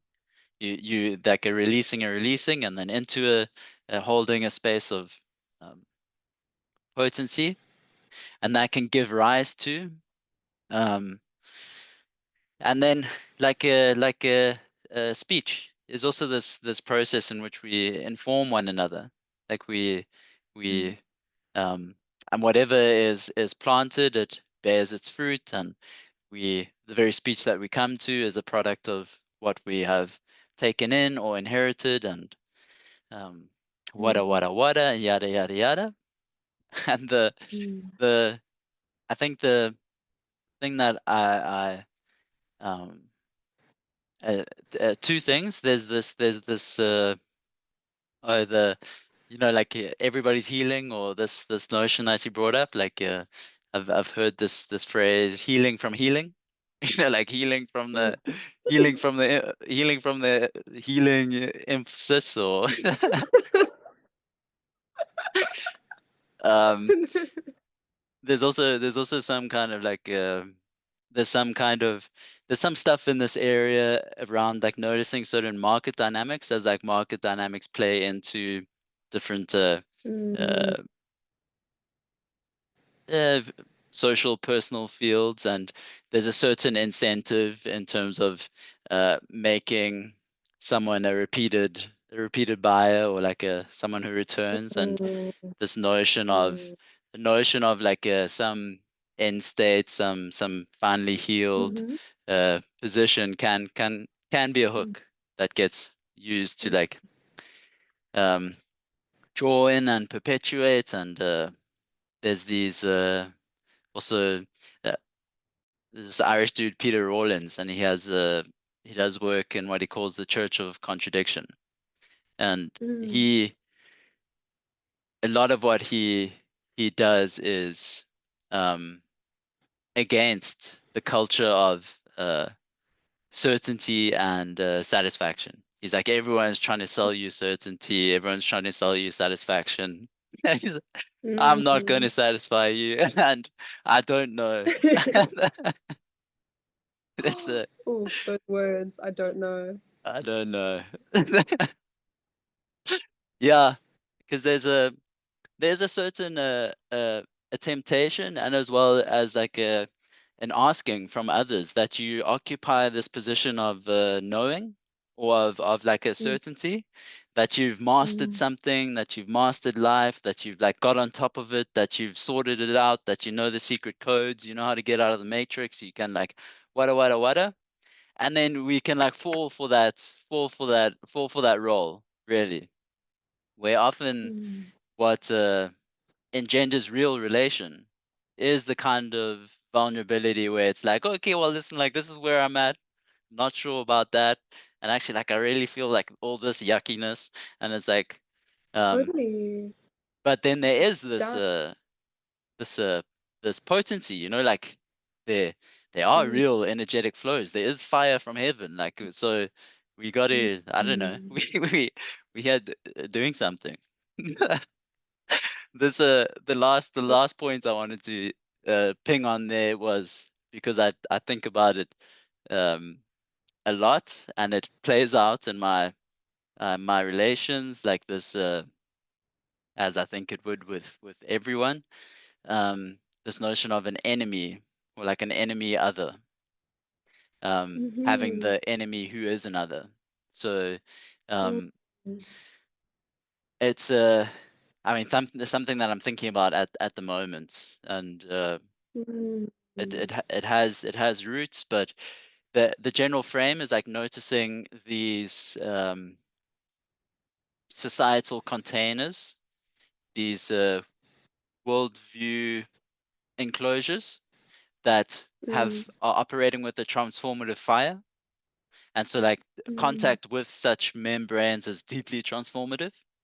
It mm, puts you through these somatic processes. It amplifies the synchronicity, um, occurrence, uh, these kinds of transformative containers. And then which often has this emphasis around embodiment, because it's trying to signal people towards their body, which has this kind of function of, you might be obstructing or like repressing a certain flow.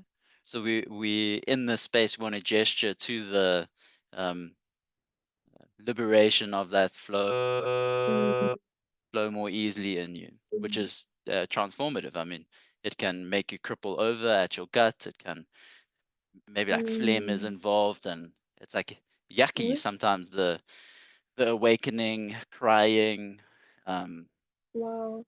what is. Then that the sometimes those containers can have this posture towards what is outside, as they will solve their problems if they do the same work.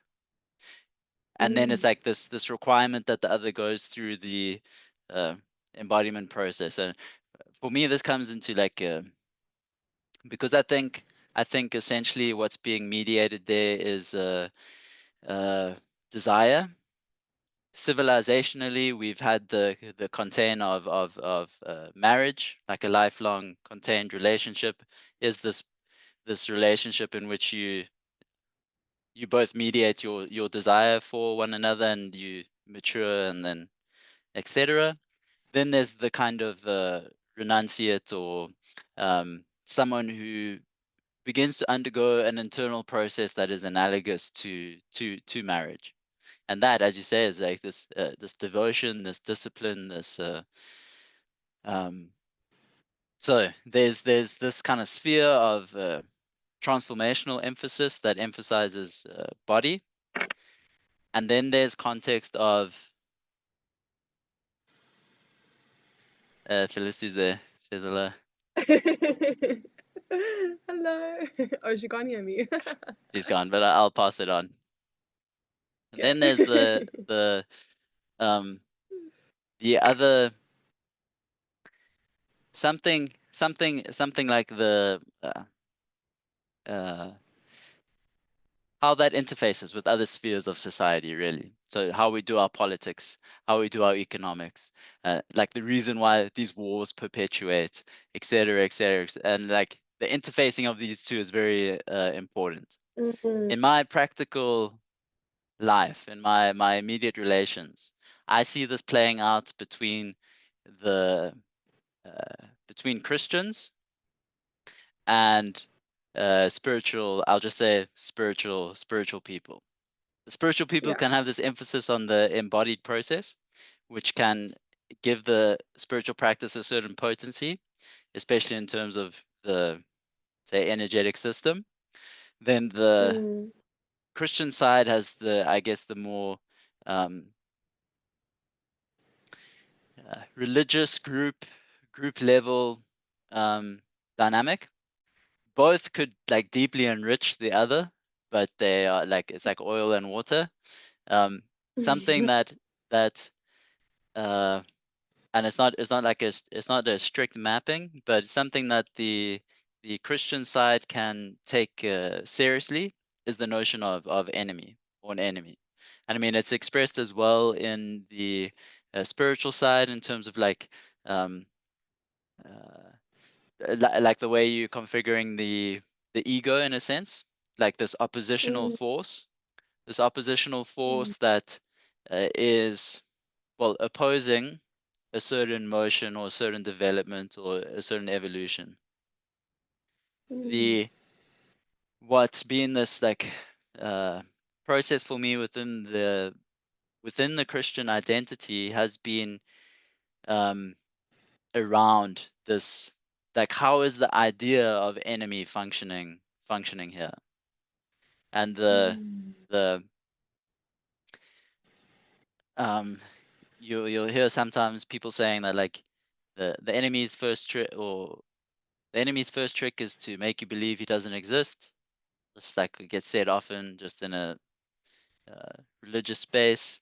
And then second one is, or my sense is that the enemy's first trick is the misidentification, which links to this notion of fear. What is it correct to fear? Where is fear appropriate? What is the place Mm, of fear? Because this connection between fear and wisdom is mm. there, or they're very close. They're very close to one another. Civil blah. Fear. Exactement. Fear.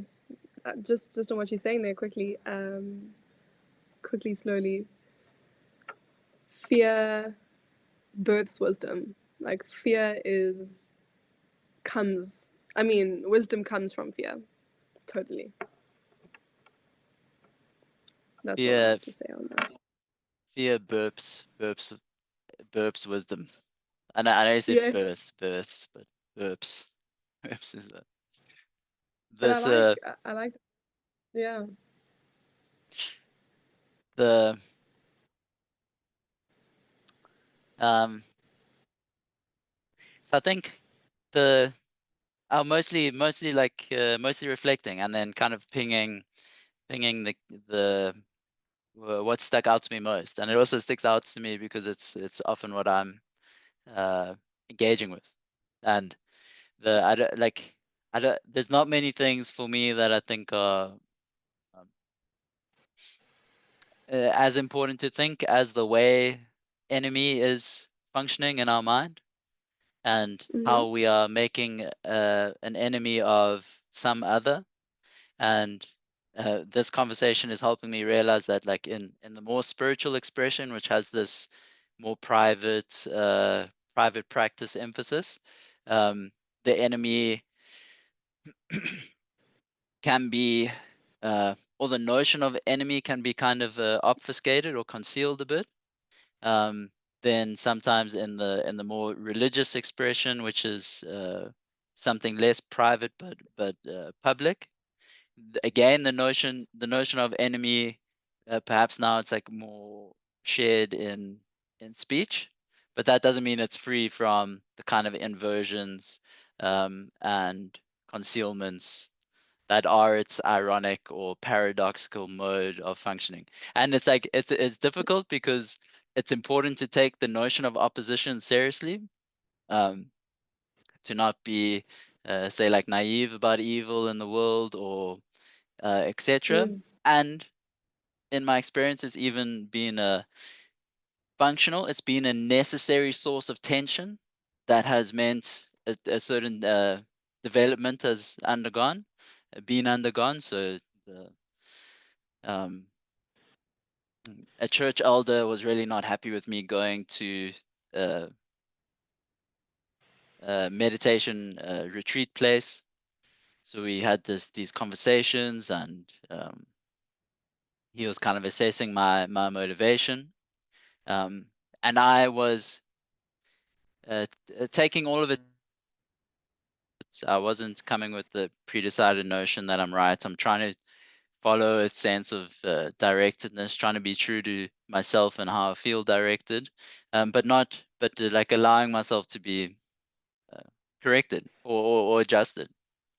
It was the fact that he was like, no, or it's not a good idea, and I still felt that I should be going, and then I went. mm, The fact of that tension was like fuel for mm, the process or the meditation that unfolded, because I had to be in that tension without resolving it, without collapsing it. And in a mm, sense, like, it doesn't um it finds like a higher the configuration that was operative at that point, because it's just like not denied, and it's like, and then it like um uh it hasn't necessarily collapsed, but it's taken mm. like a different whereas like an octave or a resonance would be appropriate, maybe. And now like I can recognize almost like stages or modes that I've been in by the way that I was thinking about an enemy, or thinking about an opposition, or the way that opposition functions. There's like quite a clear almost process to it. The way, let me put it down there and hand it back to you. Okay. I think the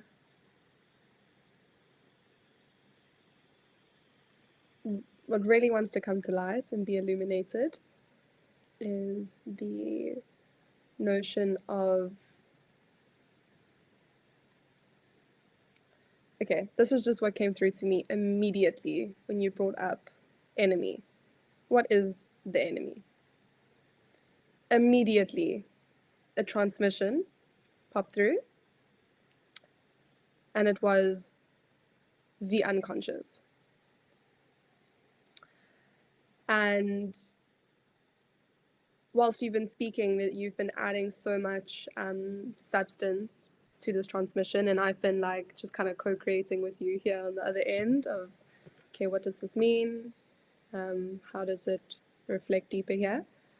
And so, you know, we spoke about not being naive and dismissing suffering in the world, the existence of war, famine, politics, all of that stuff, because it is here. Okay, there's no denying that. And I would say there is a lot of dismissal within the spiritual industry of everything is love and light, love and light, love and light. And this is kind of tying in with what I said before we went live, is that I said from personal experience is that God or the divine isn't love and light, it's chaos. It is absolute chaos. And it's within that, there's divine order. There's perfection within that. And, you know, I think this is really bringing me to understanding when we think of all these things like suffering and politics and war, all of that is, I wouldn't even go as far as to say, because I think there's a misunderstanding. Again, if you use the word evil or darkness, in a Christian context, you would probably say evil, and in spiritual context, you would probably say darkness. Whereas what I'm saying in a spiritual context is that what I've been saying on so far is that the darkness is actually enriched. That fear, the darkness, unknown, is thriving with wisdom. It's birthing creation. It's birthing spirits. You know, it's kind of the fabric that is like holding everything together. It's like, how is the light discovered without the darkness? You wouldn't see light without a darkness.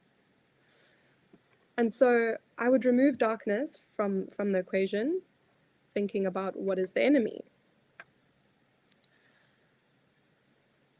And then I'm like, okay, cool. So if politics and war and famine and all the suffering in the world isn't considered then darkness, and we're looking at it through the lens of enemy, then what else could it be? And obviously, again, it came through unconsciousness. It's unconscious energy, unconscious spaciousness, unconscious God source light that hasn't been illuminated. It hasn't been called home. It hasn't had a reckoning.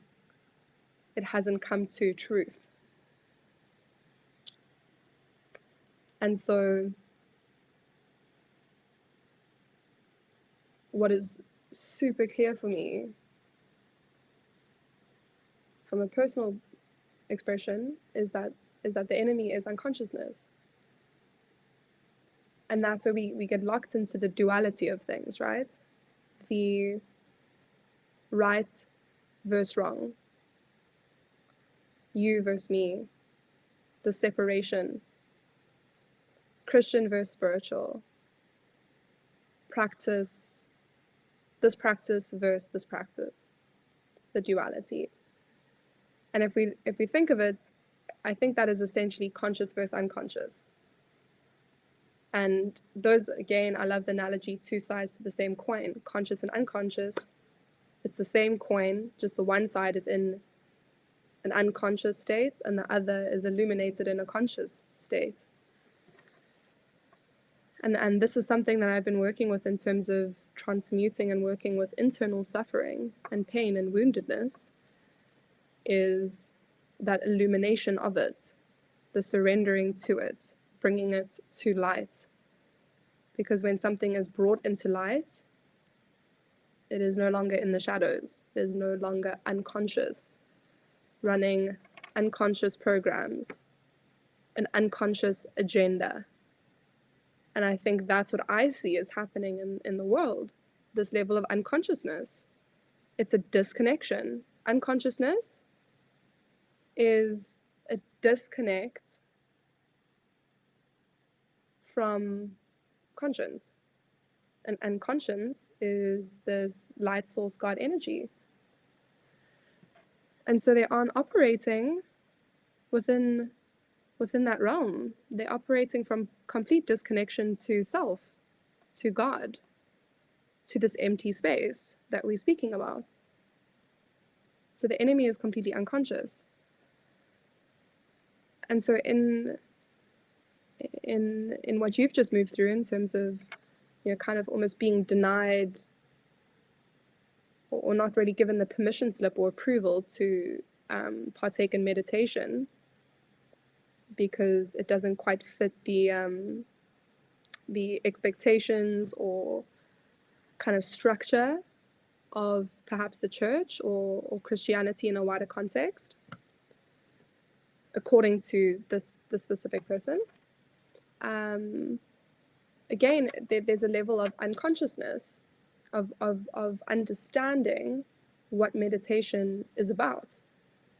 And so it almost sounds like in the dynamic between the two of you, there was a transmission between the two of you of making the unconscious conscious.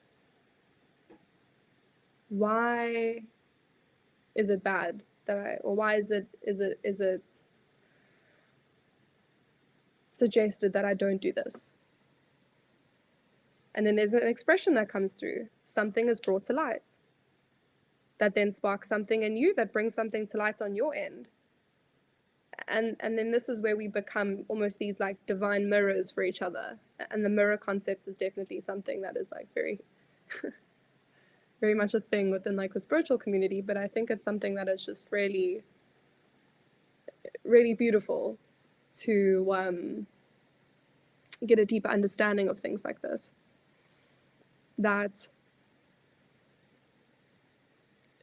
almost every interaction, one-on-one basis, or the individual within the community is illuminating what is in the shadows, bringing the unconscious to conscious, bringing the disconnection to God into connection with God.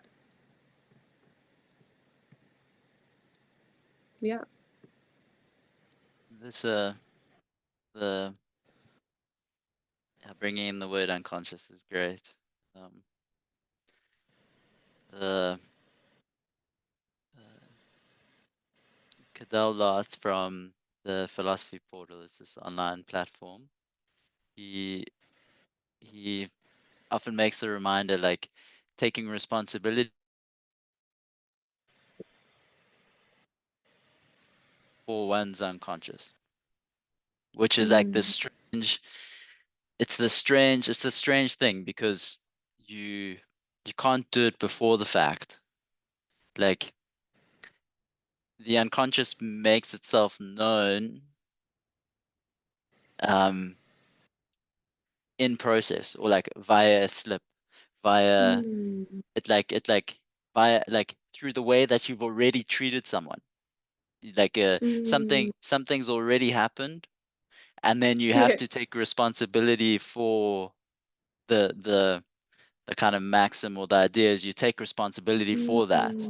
And so learning or relation has this kind of process that I'm taking responsibility for what's already happening. But then now there's this uh, a risk that we again have this idea that it's I'm going to finally clear it. Like I'm going to finally clear the unconscious, where the uh, like the coin analogy is great because they're kind of always operating, or uh, the the the way I used to think in this area was like um, through the notion of like shadow work, like like if I make my project of shadow work a project, like I'm intentionally going to look at my shadow. It's almost like I can't do it because the So true. shadow I thought I was failing at shadow work because it was it's so forced. it's exactly the thing that it's the thing that gets cast by the movement for, or by the project. So it's like the intentional effort casts a shadow. So if you try and make an effort of the shadow, you're like you're putting you're getting the order confused. Like there's something about it that you can't look at it, you can't look or direct with it directly, but you can take responsibility for. You can take Yeah. responsibility for the way that it shows up. And then this links also to the beginning of the conversation with the notion of unknowing, or the unknown, and this kind of this position of interfacing almost, and that there might be something irreducibly irresolvable about that posture, about that stance, like that the unknown will remain unknown, or there are aspects of It, unknown that, and that there's a certain functional posture towards that, and it's not going to close itself. And like another way that um, a way that psychoanalysis gets mapped as like an emergent uh, way of thinking is that the insight is something like the unconscious has its own intelligence. It's functioning. It's doing something. It's thinking. It's functional. It has its mode of thought, but it's unconscious. It's functioning anyway. It's not um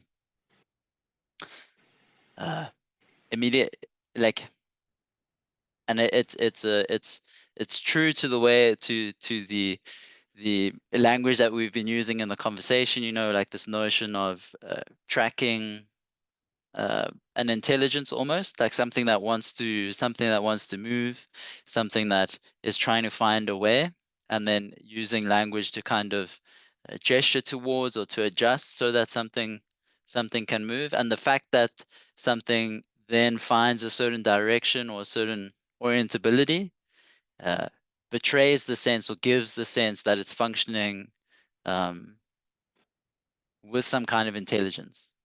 There's a whole uh, uh, like how we think about this space of what is unconscious, like how we think about, and in like broad brushstrokes would be exactly with the kind of language we've been using. Like, do we over positivize like a presence in it, or is it like some kind of negative, or like an absence that is functioning, or um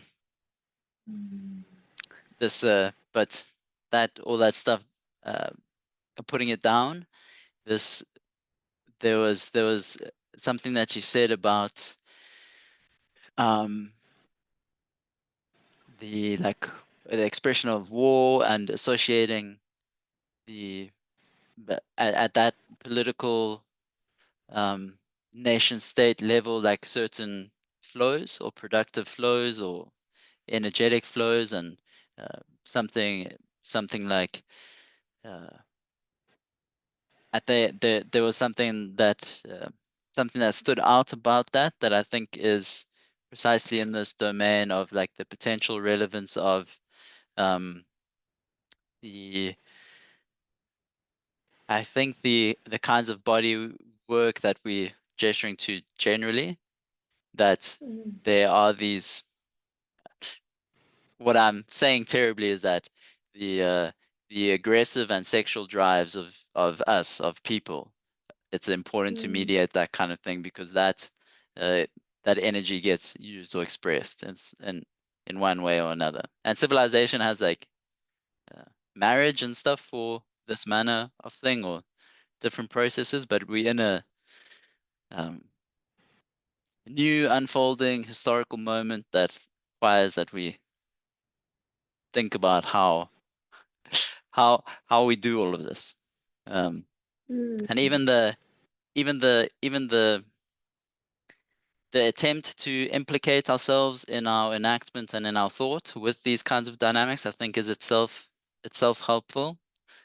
Even if that helpfulness like levels out um, in our own in our own process, in our own um, however we are configuring things.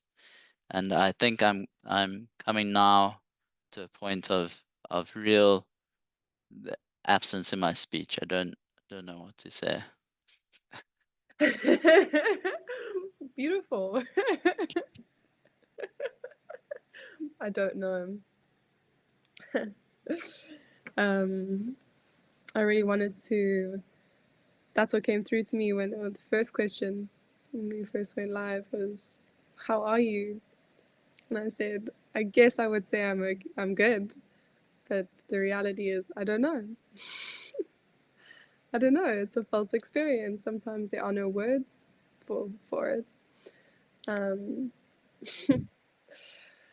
and completely. I think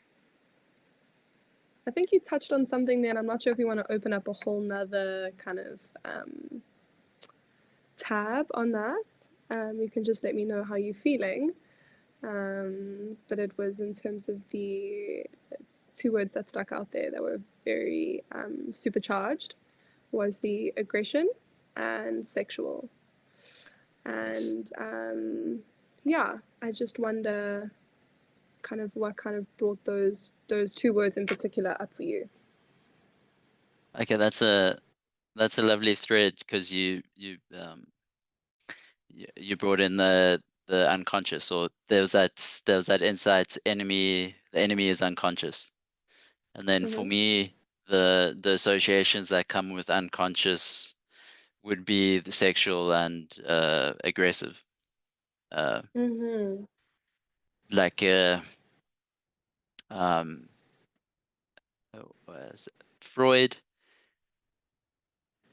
as psychoanalyst, as thinker of unconscious process, or uh, energy, he kind of points to three things, like three drives that civilization um, tries to mediate or deal with, and it's the uh, drive to kill, the ancestral drive or incest, uh, sexual expression within familial, close familial sphere, and then the, and he says cannibalism. Extreme. So his part of his thinking is like, yeah, we can sometimes have this idea that the um, there was an original way of life, or like um, the primitive people had it were one with nature, or like this kind of notion. His idea Mm. is that like the more primitive the societal form, the more it is governed by prohibition, and uh, so the more potent the taboo space. And like the essential idea is that the kinds of things that the prohibition of the primitive social form is mediating are these dynamics, like the ancestral, the desire to kill, and uh, uh, cannibalistic. So the he he there's a there's an interesting map to be. I don't think this doesn't reduce or explain the sacraments of the church or of Christianity, but there's the um, if religion is a form that develops to uh, I keep using the word mediate the unconscious in a social form, then it's something like you have in the crucifixion the outpouring of this killing gesture, of that energy and that remembrance. Um, then you have in the communion, like the cannibalistic, like to eat of the flesh. I am the bread of life.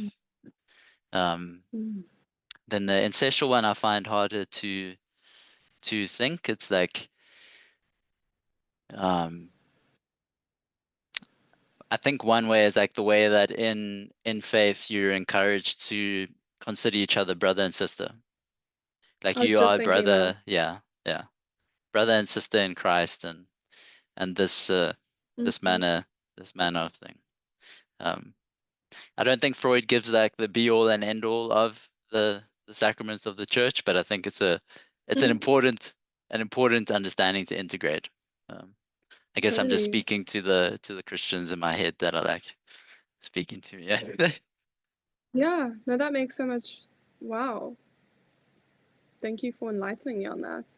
Um, it's so and this is the thing that like there's so much that can be learned. Um, again, making the unconscious conscious through each other all the time. Like now there's this new level of enlightenment, new level of remembering in me, and there's a lot of, perhaps this is also going to open up another tab or not, but there's a lot of, I've had some friends that have kind of steered off the path of being Christian for a while and have now found their way back. And it's beautiful. It's beautiful to see, and it's beautiful to see this interwoven. Because there's conversation about the new coming of Christ, and I'm not sure. I mean, there's probably on your side like a whole so much that you might want to have to say about that, or the second coming of Christ. And I'm not sure. I'd actually like to hear your Yeah. your insight. But maybe I can just share how I kind of see that, and like the felt sense from my perspective, is that there is this oneness, and this all-seeing I, like a capital I, as in me, or God, and I don't fully know. I don't know exactly what it is that I concretely believe, because I'm living the question rather than um, hammering it into the wall and calling it my belief, because I feel like it's ever changing, and that's my personal experience. But what I see happening, which is quite incredible, is a lot of people are returning to Christianity, but they're seeing it in such a different light, and almost like a less institutionalized light, and something that is a lot more all encompassing and quite holy, in the sense that women are kind of seeing almost these deeper layers within the spiritual scripture of connection to almost like Mother Mary, and also like connection to womb, and connection to all of these things that are also being expressed within the spiritual space. So a lot of times I actually just see this like crisscross, and I'm like, wow, we actually all just saying the same thing. Like we are all just actually seeing truth. We all seeing truth, and we all have our way that I guess somewhat like resonates with us as hyper unique individuals. So that's one thing that I've seen that I find absolutely beautiful. And then, you know, I've seen there's a lot of people speaking at the moment. I think social media and all of these platforms, just like we are now, there's so much freedom of expression, which I think is beautiful, because there's ideas, there are transmissions, there are openings, there's a level of consciousness and sharing that is an invite. It's a permission slip of what do you believe or what do you resonate with. And it's a personal invite, which I think is so beautiful, because some people aren't brought up in Christian homes. Some people are brought up in Christian homes, and there's never really that invitation of like what deeply resonates with you. What is it that is showing up in your reality? And then, you know, this is what I want to ask you, but like this almost like second coming of Christ, of Christ being almost like an embodiment through self, almost like this, like as within, so without, as above, so below analogy, of like sovereignty, of almost like witnessing and perceiving Christ, or not Christ, but God through the vessel, of an internal connection. So yeah, just want to see your perspective on that. No, that's yes. Okay. It's going to thread a lot of what we said, which is rad.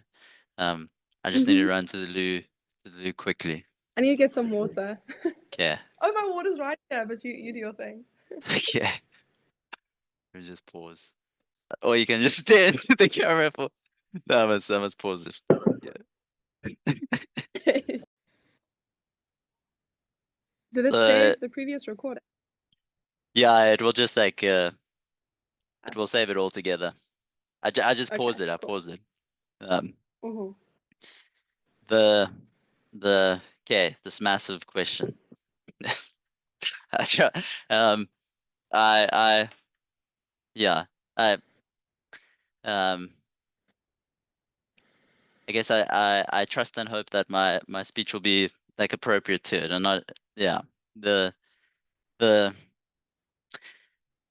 it's good that we're in like a conversational momentum, because certain like seeds have come that can like play off it and bounce off it, and definitely a lot of the themes play in, like the relatedness to woundedness, like unknowing, like a great doubt. The so the text for it specifically is Revelation, but it's worth reading, but there's who's to say, the general like themes that I see is they can be this an emphasis towards making the story symbolic. So then it can be like symbolic for an internal esoteric process. And there's like many themes in the story of Christ that resonate with this. So the place in which he was crucified is called Golgotha, or which means skull. Then he had 12. Now this is going to seem like a bit of a scattershot, but 12 disciples. They're 12 cranial nerves. So people like who go really into the symbolic esoteric process will say that like something like Christ consciousness, maybe even like cerebral spinal fluid that descends, or that the going up to the place of the crucifixion is like going up to a certain place within your skull. I think they might like speak about the pineal gland, and then the there's a crucifixion that happens, like a certain death, and then a down going, and then resurrection, or there's the many ways that the Bible can be, and the story told, that can be interpreted in terms of uh, an internal process. And it also Mm. maps something that uh, it gives an expression of, again, like the word I'm using, like a personal spiritual process. Like the doubts come up, so like doubt, what's it, doubting Thomas, like Mm. this happens after the crucifixion and then Mm. after the resurrection.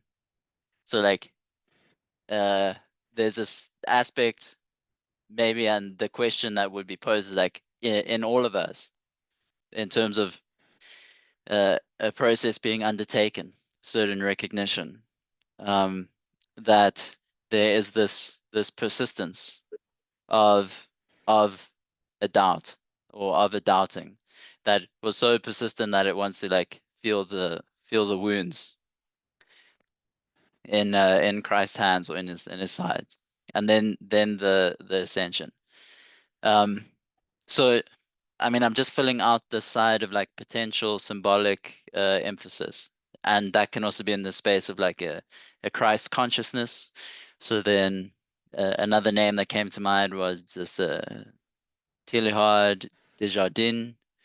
He um, he was a priest, and he was working in private on uh, what, I'm forgetting the titles of the books, or the specific way that he spoke about it. He may even say like Omega Point or something, but he was wedding like an evolutionary perspective with this foretelling of the second coming, and the idea that like life uh or the evolutionary process is like this expanding of an interiority. So like far back in the evolutionary process, like life begins by developing, like a cell developing an interior, and then that interior becomes more complex, and complexities of life are this like uh, compounding complex interiors.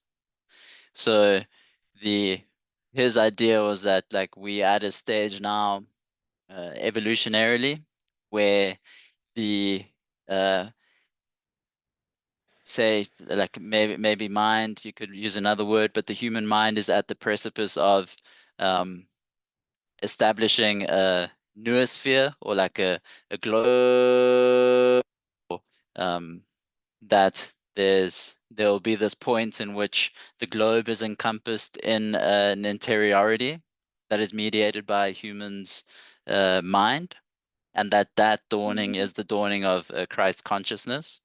Um, then like biblically, it's like Christ is the head, and then we are the body. So the like a universal head almost. Um, and the way that is mapped is like currently the Earth is covered in a biosphere, and then there's a layer of thinking that comes with the human organism, that is the noosphere. And when that noosphere reaches like a zenith or culmination, it will be like this some kind of singularity. Um, that is the next step in the evolutionary process. But the evolutionary people Mm. didn't like him, nor did the Christian people. Like he was writing it in private, and it only got released after he died. And but that's like an idea. I think um, one of the roots of the kind of more new age notion of like a Christ consciousness. Um, what what that what that emphasis can struggle with is the like historicity or the literalness of the story. It's like it's not important if it happened, if it didn't happen, because of the religious emphasis on like it's all about whether it happened or it didn't happen. And so this uh this is getting this is getting mediated, and there's certain uh, loosely trackable aversions in different sides of commitment. So there might be an aversion to making it symbolic, and this is where I think like the there's a function for the more uh, embodied or body work spiritual forms that are being developed because of the aversion from the rough camp of Christian. There's a way in which the expression of the faith it's missing on certain resources. Um, the then like I think there's a um, uh, two-way benefit that could happen. Um, but that's kind of it's straying a little bit from the specific question. Um, just a couple of weeks ago, um, the same church elder, he'll express like um, we were talking about motivation or um, like a pure motivation for the pure motivation being for like for the good of the other, and the difficulty of like something like that for the good of the other, the to be self-given, and like we inevitably operate for him this side of the second coming is the way that he'll express from a space of like a mixed motivation, um something mixed in our gesture. There's like a residue of self-interest or something that comes out in our attempt uh, to drive or to move. Um, so and then I mean like there is the presence of the more um kind I mean some heavily evangelical Christian spaces in America are like pretty excited about what's happening in the Middle East because it fits a certain um Armageddon narrative that they have, that like there's certain signs that will occur that means uh, Christ will come again. The images are, or when he will come again. Um, there's the I I enjoy the images of uh, quite a glorious figure and like a sword in his mouth. I a sword as a tongue, or it's just a nice. It's not a nice image, but it's the something that's there. Then um so I mean at its roots I don't know. And I also don't know um uh the last book of the Bible, Revelation, well enough to like speak from that, but there's like a and it seems to all uh orientate around like what is scripture? Like to what does it apply? And like the what is it an expression of? Who is it addressing? And in what sense? So I think something that you're picking up is like this way in which um there's uh, a younger generation exposed to say more bodywork modalities or experiences that have really shifted the base of their self sense, means that there's a somatic reference for the information that might come from scripture that puts less emphasis on the need to solidify it in like a literal propositional claim about uh, what happened or this happened, or but then that somatic emphasis, it does very badly in the communal sense in terms of like social organization, because of the like similar things that we've spoken about. It tends to create closures around this transformational language. Um, I think uh, in my own process, like that, the idea of um, before being convicted and confessing, which are like the words that I'll use, but the confession was pretty simple. It's just like it's remarkable how hard it is to get to that simplicity, but or apparently hard, but like the confession was just thank you, Jesus. Like it was very, very simple in the presence of others. And that meant a certain movement through things. Um, but prior to that, I'd been very much operating from, say, like a tantric goddess emphasis. Like I was understanding the process, the spiritual process, as something like a repossession into the body of the goddess. So even conceiving of that as like void. So like the very anatomy opens itself up as this like void interface. Um, and the process is this slow reclamation of the being, this reclaiming, this repossessing, um, which then has the correlates with like different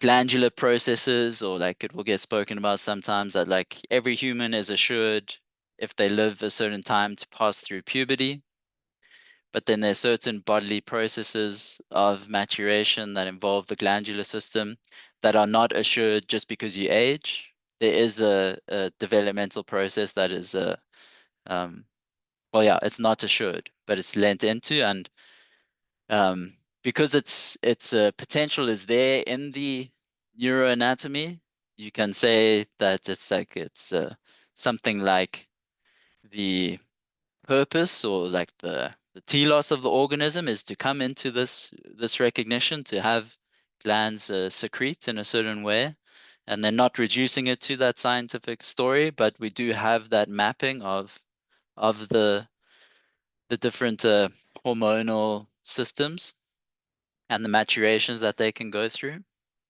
Um, but like there is that then new age tendency to reduce it to like it's all about the calcified pineal gland and yada yada yada. Um, the so from from that phase, um, I also I was pretty convinced that like this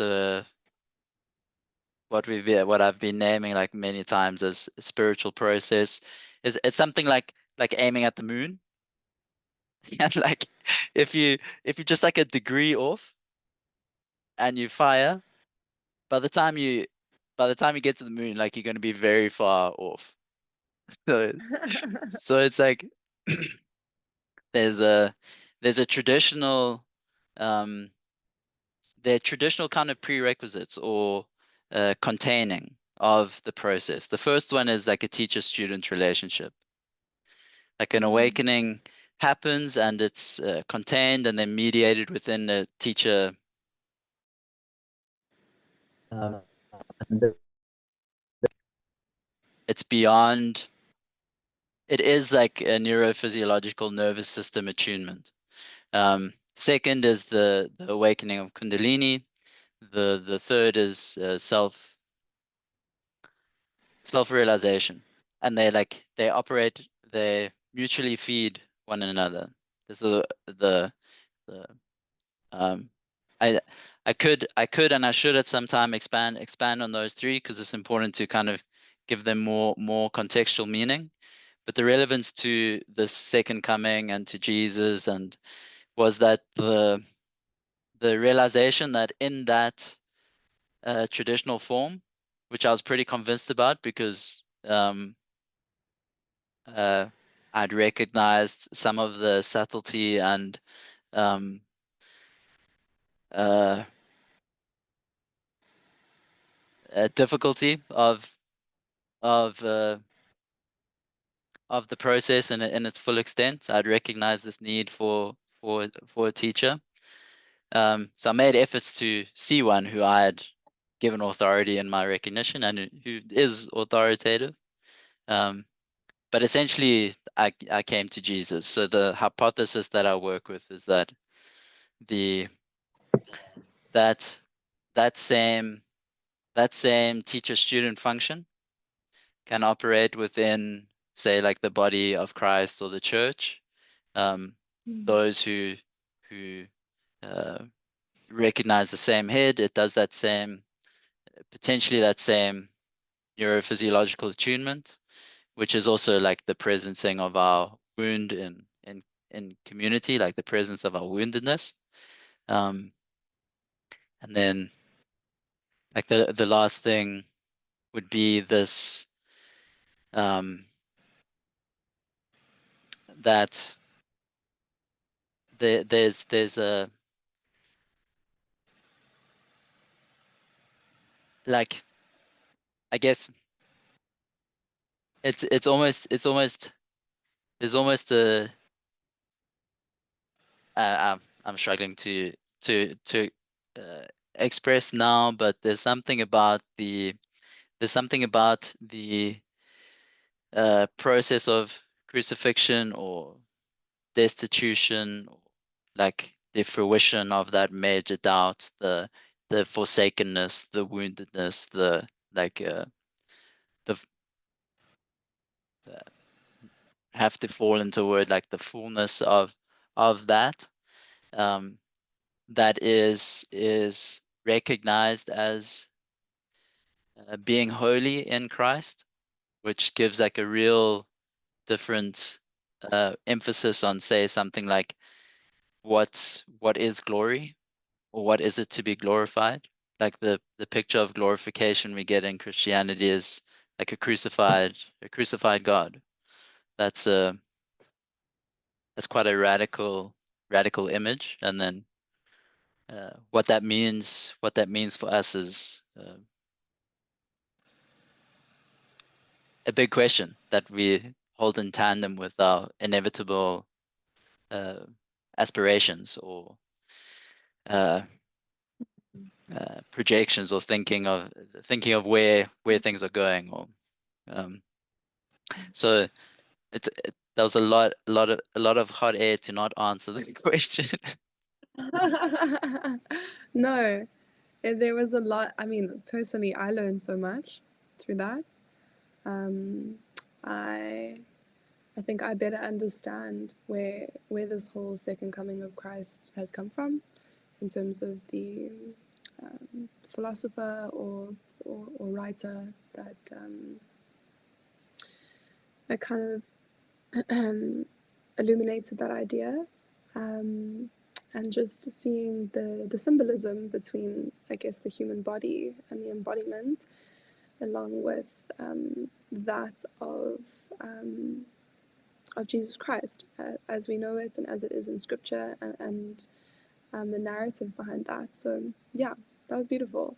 And I also feel like if we had to have this conversation in a year from now, there would be so many more revelations and understandings on your end as well. And this is part of that never ending, ever evolving essence of being, and however that is expressed, it is expressed.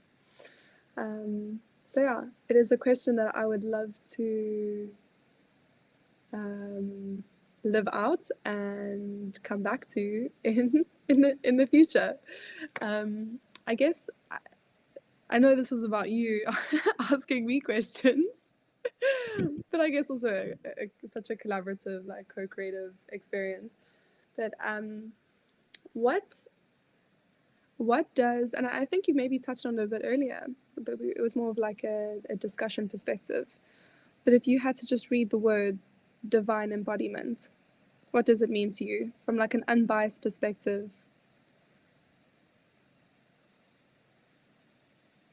Or when you first read it or heard about it?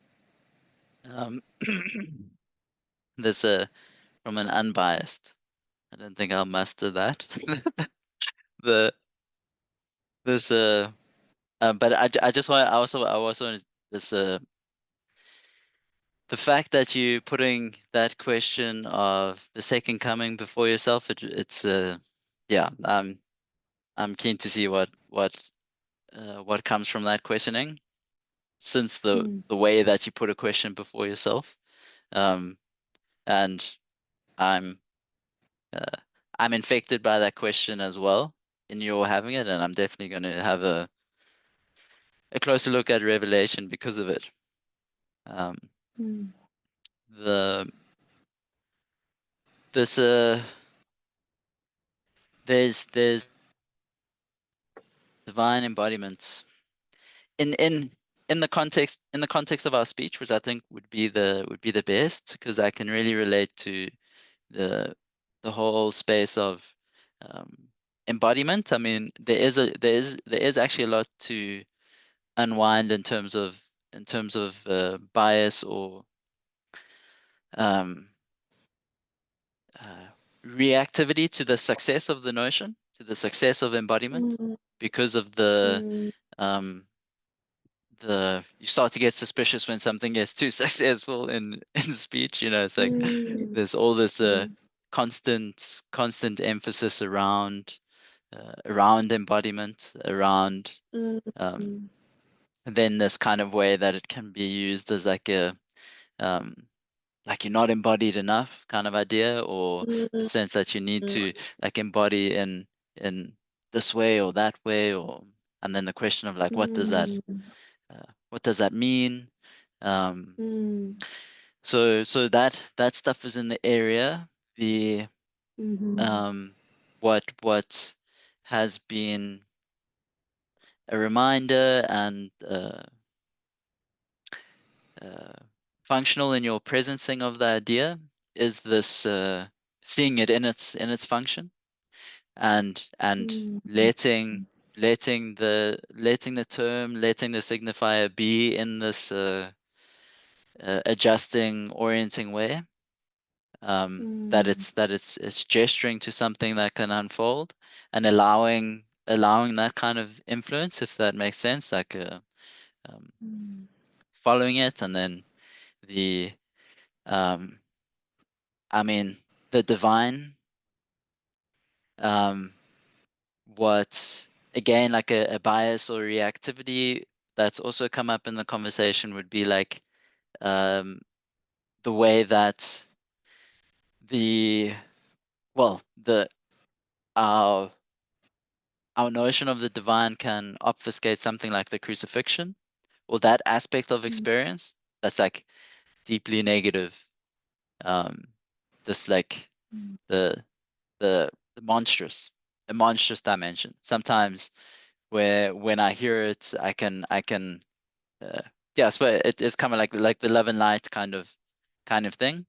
But then that would also be something for me to be vigilant about, and that it doesn't become like a cynicism um, against love and light, like being able to be love and light as well. But then noticing, yeah, it's a the um, keeping. I mean, yeah, keeping it alive. How I'm relating to the notion, I guess, and that this monstrous is close there. And then the gift that you've given me in this last week has been this so like this relational or conversational intelligence. Like a conversation picks up a life of its own, it carries a direction of its own, and you can like conversationally serve that movement. And then you pointed out how that can also reflect into like the relationship between an elder and a child, and the child doesn't necessarily have the full conversational means, but there's still something that's trying to be worked through, and like you can dispose yourself to that kind of working through, that there's something to be worked through. So the gift and the reminder was of that dimension of uh, uh, a certain flow, this like working through that isn't speech dominated, but is as important in the production of a mutual substance, like a shared space, which is this links to that the kind of um, the idea of Christ as the living word. So it's like this space of this something like a social substance or a space of shared speech in which speech is living, like speech is alive. The what is spoken is living. So the um, because uh, because I know you, because we met recently, this term has this it's like it's a vehicle for this reminder. Um, that's Okay. that's how I'd go for it. Beautiful. It's always nice to see, because I think I swiftly responded or mentioned something about Holy Kauti. I don't know if it was over message or in person. It was just like a small remark about the name or the context of it, and I found it so fitting, and I find it so interesting by the statements and the phrases and the context that which everyone lives by. You know, there's certain things that everyone has somewhat clung to, whether that is the name of a project, the name of a transmission that they're living through or experiencing, whether it's a diagnosis, whether it's a narrative. Everyone always, to some extent, has some sort of word or speech that is alive or all encompassing of their experience or what it is that they are creating and the vehicle of which they're expressing themselves through. And yeah, and I think it would be fair, I think before we end all of this, is to say, because it's very much part of my truth and my current experience, is that as much as this transmission has been a north star for me, and birthed so much truth and light into my life, and light in terms of connection to me, God, source, energy, that it served its purpose. And what you said to me when we were in the car having our first kind of reconnect was, I so passionately said, almost like with a sense of frustration, was like, I love this transmission and it feels so alive, but at the same time, it's like I don't want to I feel the need to not even have anything of that sort. I just want to be pure being. I want to just live by this pure expression that actually is speechless. And I know that's a nice contradiction to the speech is alive, but from no speech, from speech is no speech, and from light is darkness, and from wholeness there is also wholelessness, you know. And and that's this narrative of the unknown and living the question and being within this ever present mystery of life. And so yeah, I'm kind of, yeah, like it would be so incredible to come on to like a season 2 or something, or an episode 2, to touch base and to see what's alive at that point in time. Because currently there's an internal kind of, you know, me speaking about opposing forces, where the one end is like, wow, I'm so driven and inspired by this, but at the same time there's almost like that opposition of freedom, of rawness, of liberation, to just be with what is, and allowing truth to kind of find its place in my life, rather than attaching to any specific transmission that is inherently a past experience and something that has served its purpose. This I want to honor that attitude of like holding a certain space, you know, like um, yeah, it's contextually radical, you know, with all this emphasis into like hurry into the next thing, do the whatever, like, you know, like, blah, blah, blah. And there's something that really is afforded by allowing like a bit of a bit of a bit of space. Like, okay, Mm, this what the way that you it's a small reflection, but the way that you pointed to how diagnosis can function for someone, like the language might be like a master signifier, you know, like, or this real identity that's gained in the signification of like a mm, certain diagnosis.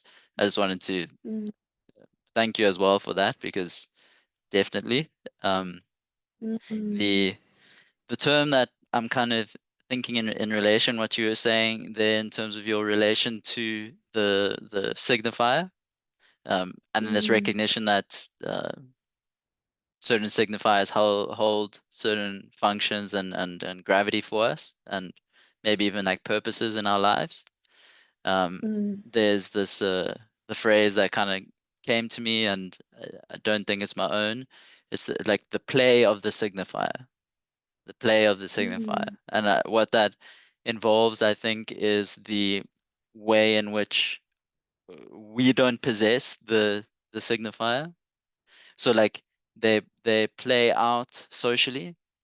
Certain signifiers have certain it's where like the language like resonance or frequency, um, or effect within social bodies, and they do a certain work within social bodies, and then through us as the ones who use them, and we can be captured in our use of them, or we can be endlessly like made averse in our use of them, like, but this there is a certain play of the signifying, and often like this is what the play of speech can be with one another.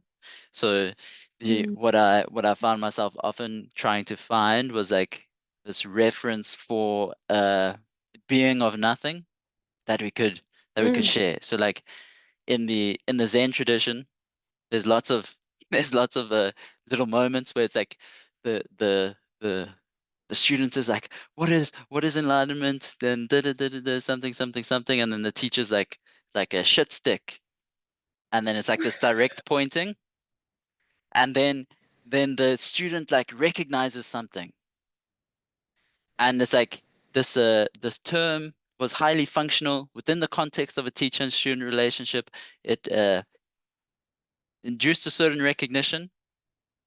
But I mean, it's mm. like, and it's like, it's a good example because it's like literally a shit stick.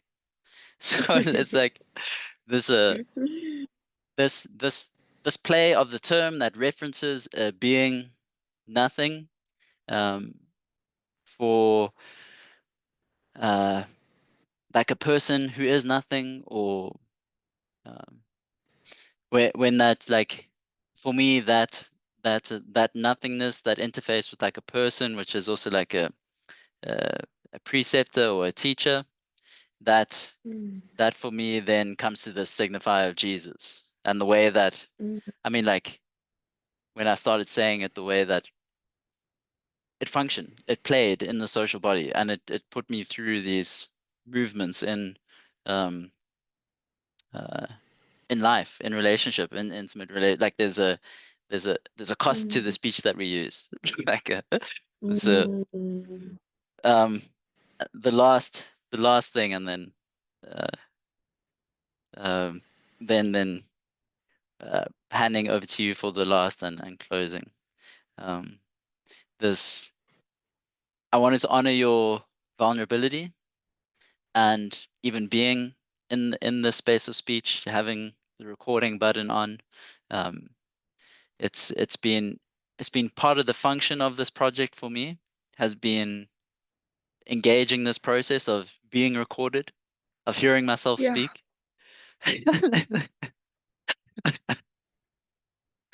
The I was cringe. reflecting The, on this. Yeah, yeah. I was feeling what you just said there is so profound for an experience that I'm having as well. Is this relation to technology and being live, recorded live. and how does this add a filter? Does it dilute the message? Does it interfere with the transmission and the interaction? And it's been such a beautiful like surrendering and allowing of it. So I'm really happy you mentioned that, because through this recording at one point I was like, wow, I can't believe how much I've been able to open up, because I personally didn't think that, and I've been struggling with that in terms of social media presence and all of that, like showing up in so much purity and authenticity being recorded through the Yes. mode of technology. Yes. Mm. Yeah.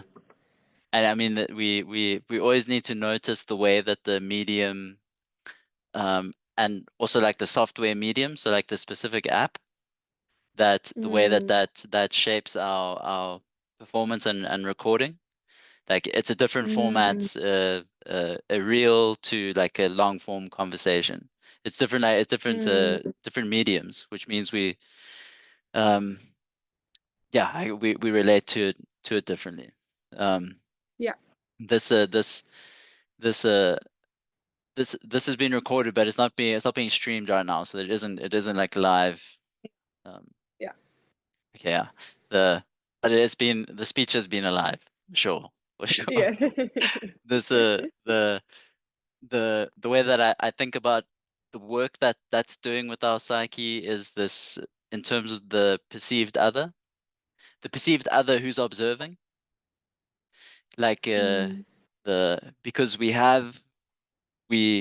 we have that notion already inside of us of who the other is Mm. and who we are to the other, and this like Mm. because it's recorded and it's like just a potential other, it can really implicate like um, pretty deep notions for ourselves of who the ultimate other Mm. is to whom we are Mm. in front of or being observed by or um, and Mm. so I'd like I see a function in that. I've recognized it in myself in terms of like I mean often I cringe at my own recording, and it's like the the also I mean, a few people who I've invited they're not comfortable to do it, which I totally understand. And like this project is like hyper small and hyper local. So it's like um it's not necessarily people that want to be or it's part of their process or work to be to have an online presence. So it's like but I have the general sense that more and more we're gonna have to like uh, mediate this kind of dynamic with ourselves, like what is our online presence and digital Mm. footprint or whatever. Um, and then there's this Mm. idea of like a vulnerability hangover. It's like, oh wow, Mm. did I really did, did I really say that? Did I really? We can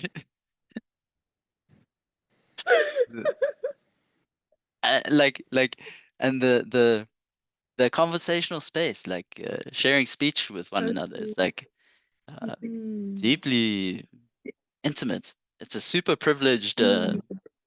privileged space. Like Oh. so we can like one to one like this, but then it's also shared like that, and that's like a now like a planetary phenomena. That's strange.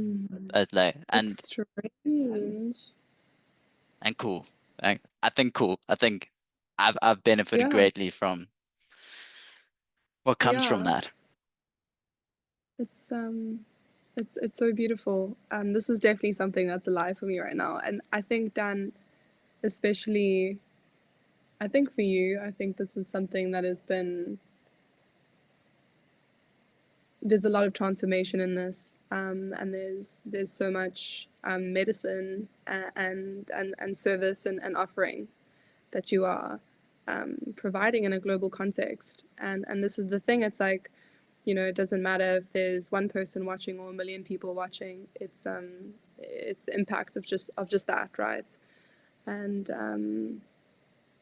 yeah, I guess this is how we kind of reshape the world and bring the unconscious to conscious, and this is how you spread a message and how you make things more alive, is by being a living wound by being in vulnerability, by being raw. That's, I think, gone are the days of I mean, not gone are the days, but we are leaving them slowly but surely, of the, again, coming back to the armor, covering up, hiding away, lack of authenticity, lack of truth, being hidden in the shadows. And I find it extremely refreshing. I just personally know, I think in terms of other platforms, of like Instagram and that, there's definitely vulnerability, hangovers, and lots of cringiness. But I feel in this context, I already know, rewatching this, there's going to be so much gratitude and so much pride, actually, because it's been so raw and so real. And I think for me, there's like, I can only like give accolades to the bravery and the vulnerability. To me, that shows the strength of a person, the integrity of a person, and this is really like just offered the space for that. So thank you, Dan. Thank you. It's been such an honor. Thank you, Tay. And to anyone who has watched, there's a certain cost, like the time, just the fact of the time. You've spent this time with us, and we appreciate your having been here in a future sense, and spending this time with us. It's a it's a it's nice also that you likely quite uh quite close to either of us if you've come across this link. So speaking to this absent third. I love you lots, Tay. We'll be in touch. Yeah. I think let me close here.